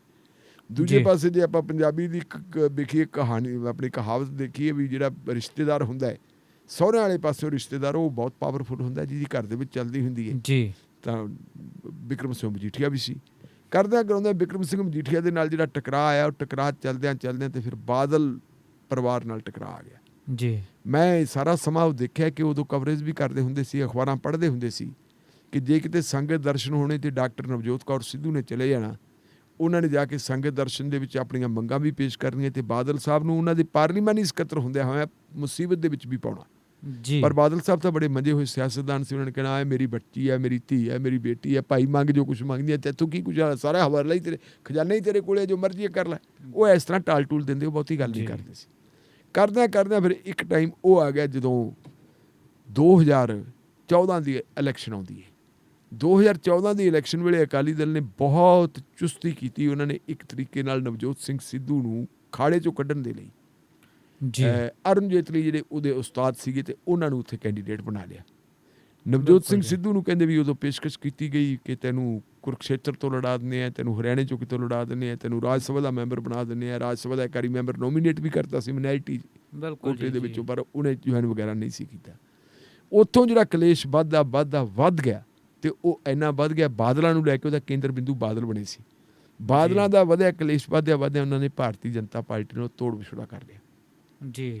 ਭਾਰਤੀ ਜਨਤਾ ਪਾਰਟੀ ਨਾਲ ਤੋੜ ਵਿਛੋੜਾ ਕਰਕੇ ਪਹਿਲਾਂ ਉਹਨਾਂ ਨੇ ਕੋਸ਼ਿਸ਼ ਕੀਤੀ ਸੀਗੀ ਆਮ ਆਦਮੀ ਪਾਰਟੀ ਜਾਣ ਦੀ, ਪਰ ਉੱਥੇ ਗੱਲ ਨਹੀਂ ਬਣੀ ਤੇ ਫਿਰ ਉਹ ਆ ਗਏ ਸੀ ਕਾਂਗਰਸ ਪਾਰਟੀ 'ਚ। ਬਿਲਕੁਲ ਜੀ। ਹੁਣ ਜਦੋਂ ਕਾਂਗਰਸ ਪਾਰਟੀ 'ਚ ਆ ਗਏ ਤੇ ਇਸ ਵੇਲੇ ਹੁਣ ਤੁਹਾਨੂੰ ਪਤਾ ਵੀ ਕਾਂਗਰਸ ਪਾਰਟੀ ਜੇ ਆਪੋਜੀਸ਼ਨ ਆਪਣਾ ਰਾਜ ਭਾਗ ਦੇ ਵਿੱਚ ਹੈ ਤਾਂ ਅਕਾਲੀ ਦਲ ਤਾਂ ਕਿਤੇ ਵੀ ਨਹੀਂ, ਕਿਉਂਕਿ ਬੇਅਦਬੀ ਦਾ ਮਾਮਲਾ ਵੀ ਆ ਗਿਆ, ਗੁਰੂ ਗ੍ਰੰਥ ਸਾਹਿਬ ਦੀ ਬੇਅਦਬੀ ਦੇ ਕੇਸ ਵੀ ਆ ਗਏ ਤੇ ਤੁਹਾਡਾ ਡਰੱਗਸ ਕੇਸ ਵੀ ਆ ਗਏ, ਉਹ ਸਾਰਾ ਮਾਮਲਾ ਆ ਗਿਆ। ਹੁਣ ਫਿਰ ਜਿਹੜੀ ਨਵਜੋਤ ਸਿੰਘ ਸਿੱਧੂ ਦੇ ਜਿਹੜੀ ਆਪਾਂ ਕਹੀਏ ਟਕਰਾਅ ਦਾ ਇੱਕ ਕਾਰਨ ਬਣਿਆ ਚੀਫ ਮਿਨਿਸਟਰ ਦੇ ਨਾਲ, ਉਹ ਟਕਰਾਅ ਦੇ ਵਿੱਚ ਵੀ ਬਾਦਲ ਫੈਮਿਲੀ ਆ ਗਈ ਜੀ। ਇੱਕ ਪਾਸੇ ਜੇ ਉਹ ਗੱਲ ਕਹਿੰਦੇ ਆ ਕਿ ਬਾਦਲਾਂ ਦੇ ਖਿਲਾਫ ਬੇਅਦਬੀ ਦੀ ਵਜ੍ਹਾ ਕਾਰਨ ਕੰਮ ਕਰੋ ਤੇ ਉਹ ਪੁਰਾਣੇ ਜਿਹੜੇ ਭਾਸ਼ਣ ਹੈ, ਕਿਉਂਕਿ ਭਾਸ਼ਣ ਦੋ ਕਿਸਮ ਦੇ ਹੁੰਦੇ ਆ। ਇੱਕ ਭਾਸ਼ਣ ਉਹ ਹੁੰਦੇ ਆ ਜਿਹੜੇ ਲੋਕਾਂ ਨੂੰ ਜਜ਼ਬਾਤ ਦੇ ਵਿੱਚ ਲਿਆਉਂਦੇ ਆ, ਲੋਕਾਂ ਨੂੰ ਜਿਹੜਾ ਹੈਗਾ ਗੁੰਮਰਾਹ ਕਰਨ ਵਾਲੇ ਕਹੂੰਗਾ ਮੈਂ ਭਾਸ਼ਣ, ਵੀ ਉਹਨਾਂ ਦੀਆਂ ਵੋਟਾਂ ਲੜੀਆਂ ਹੁੰਦੀਆਂ, ਉਦੋਂ ਉਹਨਾਂ ਨਾਲ ਬੜੇ ਵਾਅਦੇ ਕੀਤੇ ਜਾਂਦੇ ਆ, ਲੇਕਿਨ ਉਹ ਭਾਸ਼ਣ ਅਸਲ ਨਹੀਂ ਹੁੰਦੀ। ਜਦੋਂ ਹਕੀਕਤ ਦੇ ਵਿੱਚ ਅਗਲਾ ਰਾਜ ਭਾਗ ਦੇ ਵਿੱਚ ਬਹਿੰਦਾ ਉਦੋਂ ਕੁਛ ਹੋਰ ਹੁੰਦੇ। ਸੋ ਨਵਜੋਤ ਸਿੱਧੂ ਹੁਣ ਉਹ ਪੁਰਾਣੇ ਭਾਸ਼ਣ ਕੈਪਟਨ ਅਮਰਿੰਦਰ ਸਿੰਘ ਦੇ ਕੱਢ ਕੇ ਦਿਖਾ ਰਿਹਾ, ਟਵੀਟ ਕਰ ਰਿਹਾ ਕਿ ਉਦੋਂ ਅਮਰਿੰਦਰ ਸਿੰਘ ਕਹਿੰਦਾ ਸੀ ਮੈਨੂੰ ਪਤਾ ਬੇਅਦਬੀ ਕਾਂਡ ਦੀ ਜਿਹੜੀ ਹੈ ਪੈੜ ਕਿੱਥੋਂ ਤੱਕ ਜਾਂਦੀ ਹੈ, ਬਾਦਲਾਂ ਨੂੰ ਘਰੋਂ ਧੂ ਕੇ ਲੈ ਕੇ ਆਵਾਂਗੇ ਜੀ, ਇਹ ਫਲਾਨਾ ਕਰਾਂਗੇ ਧਮਕਾ ਕਰਾਂਗੇ। ਲੜਾਈ ਉੱਥੇ ਹੀ ਫਿਰ ਆ ਗਈ ਔਰ ਉਹੀ ਜਿਹੜੀ ਹੈਗੀ ਆ ਇਹ ਇਕੱਲੀ ਬਾਦਲਾਂ ਦੀ ਆਈ ਤੇ ਬਿਕਰਮ ਸਿੰਘ ਮਜੀਠੀਆ ਵਾਲੀ ਵੀ ਆ ਗਈ। ਜਿਹੜੀ ਉਹ ਵਾਰ-ਵਾਰ ਕਹਿ ਰਿਹਾ ਕਿ ਜਿਹੜੀ ਡਰੱਗਸ ਨਾਲ ਸੰਬੰਧਿਤ ਹਾਈ ਕੋਰਟ ਦੇ ਵਿੱਚ ਰਿਪੋਰਟਾਂ ਪਈਆਂ, ਉਹਨਾਂ ਰਿਪੋਰਟਾਂ ਦੇ ਅਸਰ ਕਿਉਂ ਨਹੀਂ ਹੁੰਦਾ। ਸੋ ਜੀ ਤੌਰ ਤਰੀਕੇ ਜਿਹੜੇ ਹੈਗੇ ਆ, ਮਤਲਬ ਕੇਂਦਰ ਬਿੰਦੂ ਉਦੋਂ ਵੀ ਬਾਦਲ ਕੇ ਸੀ ਜਦੋਂ ਇਹਨਾਂ ਨੇ ਬੀਜੇਪੀ ਛੱਡੀ। ਹੁਣ ਵੀ ਜੇ ਕਾਟੋ ਕਲੇਸ਼ ਕਾਂਗਰਸ ਪਾਰਟੀ ਦੇ ਨਾਲ ਪਿਆ ਇਹਨਾਂ ਦਾ, ਤਾਂ ਉਹ ਜਾਂ ਚੀਫ ਮਿਨਿਸਟਰ ਨਾਲ ਪਿਆ ਵੀ, ਤੇ ਉਹਦੇ ਵਿੱਚ ਵੀ ਕੇਂਦਰ ਬਿੰਦੂ ਬਾਦਲ ਹੀ ਹੈ। ਬਿਲਕੁਲ ਜੀ, ਬਿਲਕੁਲ ਜੀ। ਸੋ ਇਸੇ ਦੌਰਾਨ ਉਹਨਾਂ ਦੇ ਜਿਹੜੇ ਟਵੀਟ ਹੈ ਉਹ ਵੀ ਲਗਾਤਾਰ ਜਿਹੜੇ ਚੱਲਦੇ ਹੀ ਰਹਿੰਦੇ ਨੇ ਜੀ। ਸੋ ਇਹ ਸਨ ਅੱਜ ਦੀਆਂ ਬਹੁਤ ਪ੍ਰਮੁੱਖ ਖਬਰਾਂ। ਸੋ ਇਹਨਾਂ ਖਬਰਾਂ ਦੇ ਬਾਰੇ ਗੱਲਬਾਤ ਕਰਨ ਦੇ ਲਈ ਬਖਤੌਰ ਸਿੰਘ ਢਿੱਲੋਂ ਜੀ ਤੁਹਾਡਾ ਬਹੁਤ ਬਹੁਤ ਧੰਨਵਾਦ ਜੀ। ਸ਼ੁਕਰੀਆ, ਮਿਹਰਬਾਨੀ ਜੀ। ਸੋ ਦੋਸਤੋ ਇਹ ਸਨ ਸੀਨੀਅਰ ਪੱਤਰਕਾਰ ਬਖਤੌਰ ਸਿੰਘ ਢਿੱਲੋਂ ਜੀ, ਜਿਨ੍ਹਾਂ ਨੇ ਖਬਰਾਂ ਦੇ ਉੱਪਰ ਬਹੁਤ ਹੀ ਅਹਿਮ ਜਾਣਕਾਰੀ ਸਾਨੂੰ ਸਾਂਝੀ ਕੀਤੀ ਹੈ ਅਤੇ ਬਹੁਤ ਹੀ ਜੋ ਵੱਖਰੇ ਪੱਖ ਸਨ ਖਬਰਾਂ ਦੇ, ਉਹ ਸਾਡੇ ਸਾਹਮਣੇ ਲਿਆਂਦੇ। ਸੋ ਹੁਣ ਵੇਲਾ ਹੋ ਗਿਆ ਜੀ ਇੱਕ ਬ੍ਰੇਕ ਦਾ, ਅਤੇ ਬ੍ਰੇਕ ਤੋਂ ਬਾਅਦ ਅਸੀਂ ਫਿਰ ਹਾਜ਼ਰ ਹੋਵਾਂਗੇ ਅਤੇ ਪ੍ਰੋਗਰਾਮ ਦੇ ਅਗਲੇ ਹਿੱਸੇ ਦੇ ਵਿੱਚ ਅਸੀਂ ਬਹੁਤ ਹੀ ਅਹਿਮ ਗੱਲਬਾਤ ਕਰਨ ਜਾ ਰਹੇ ਹਾਂ। ਉਹ ਹੈ ਜੀ ਪੰਜਾਬ ਦੇ ਵੱਖ-ਵੱਖ ਜ਼ਿਲ੍ਹਿਆਂ ਦੇ ਵਿੱਚ ਕਰੋਨਾ ਮਹਾਂਮਾਰੀ ਦੀ ਜੋ ਸਥਿਤੀ ਹੈ ਉਹ, ਕਿਉਂਕਿ ਕਰੋਨਾ ਮਹਾਂਮਾਰੀ ਨੇ ਇੱਕ ਵਾਰ ਤਾਂ ਬਹੁਤ ਹੜਕੰਪ ਮਚਾ ਦਿੱਤਾ ਸੀ, ਖਾਸ ਕਰਕੇ ਕਰੋਨਾ ਮਹਾਂਮਾਰੀ ਦੀ ਇਸ ਦੂਸਰੀ ਲਹਿਰ ਨੇ। ਸੋ ਦੂਸਰੀ ਲਹਿਰ ਦੌਰਾਨ ਹੁਣ ਪਿਛਲੇ ਕੁਝ ਦਿਨਾਂ ਤੋਂ ਖਬਰਾਂ ਤਾਂ ਇਹ ਆ ਰਹੀਆਂ ਨੇ ਕਿ ਕੇਸ ਘਟੇ ਹਨ ਅਤੇ ਕਾਫੀ ਹੱਦ ਤੱਕ ਦੁਬਾਰਾ ਤੋਂ ਕੰਟਰੋਲ ਹੁੰਦੀ ਹੋਈ ਨਜ਼ਰ ਆ ਰਹੀ ਹੈ, ਪਰ ਉਹ ਅਸਰ ਕਿੰਨਾ ਕੁ ਹੈ, ਇਸ ਬਾਰੇ ਅਸੀਂ ਗੱਲਬਾਤ ਕਰਾਂਗੇ ਜੀ। ਲੁਧਿਆਣਾ ਦੇ ਵਿੱਚ, ਅੰਮ੍ਰਿਤਸਰ ਦੇ ਵਿੱਚ ਅਤੇ ਇਸ ਦੇ ਨਾਲ ਹੀ SAS ਨਗਰ ਭਾਵ ਮੋਹਾਲੀ ਜ਼ਿਲ੍ਹੇ ਦਾ ਹਾਲ ਅਸੀਂ ਇਹ ਸਭ ਤੁਹਾਨੂੰ ਸੁਣਾਵਾਂਗੇ। ਸੋ ਉਸ ਤੋਂ ਬਾਅਦ ਜਿਹੜਾ ਪ੍ਰੋਗਰਾਮ ਦਾ ਤੀਸਰਾ ਹਿੱਸਾ ਹੋਏਗਾ, ਉਸ ਦੇ ਵਿੱਚ ਅਸੀਂ ਗੱਲਬਾਤ ਕਰਾਂਗੇ ਸੈਨੀਟਾਈਜੇਸ਼ਨ ਬਾਰੇ, ਕਿ ਕਿਵੇਂ ਅਸੀਂ ਆਪਣੇ ਜੋ ਹਨ ਸਮਾਨ ਅਤੇ ਬਾਕੀ ਚੀਜ਼ਾਂ ਹੈਗੀਆਂ ਉਹਨਾਂ ਨੂੰ ਰੋਗਾਣੂ ਮੁਕਤ ਕਰਨਾ ਹੁੰਦਾ ਹੈ। ਸੋ ਇਹ ਵੀ ਬਹੁਤ ਇੰਪੋਰਟੈਂਟ ਹਿੱਸਾ ਹੈ, ਕਿਉਂਕਿ ਜੇ ਅਸੀਂ ਖੁਦ ਨੂੰ ਪ੍ਰੋਪਰ ਸੈਨੀਟਾਈਜੇਸ਼ਨ ਰੱਖ ਸਕਾਂਗੇ, ਸਫਾਈ ਦਾ ਪੂਰਾ ਖਿਆਲ ਰੱਖ ਸਕਾਂਗੇ, ਤਾਂ ਅਸੀਂ ਕਰੋਨਾ ਮਹਾਂਮਾਰੀ ਤੋਂ ਕਿਤੇ ਨਾ ਕਿਤੇ ਬਚ ਵੀ ਸਕਦੇ ਹਾਂ। ਤਾਂ ਉਸ ਦੇ ਲਈ ਵੀ ਸਾਡੇ ਨਾਲ ਇੱਕ ਮਾਹਿਰ ਹੈ ਜਿਹੜੇ ਉਹ ਫੋਨ ਕਾਲ ਦੇ ਰਾਹੀਂ ਜੁੜਨਗੇ। ਸੋ ਫਿਲਹਾਲ ਅਸੀਂ ਲੈਂਦੇ ਹਾਂ ਜੀ ਇੱਕ ਬ੍ਰੇਕ।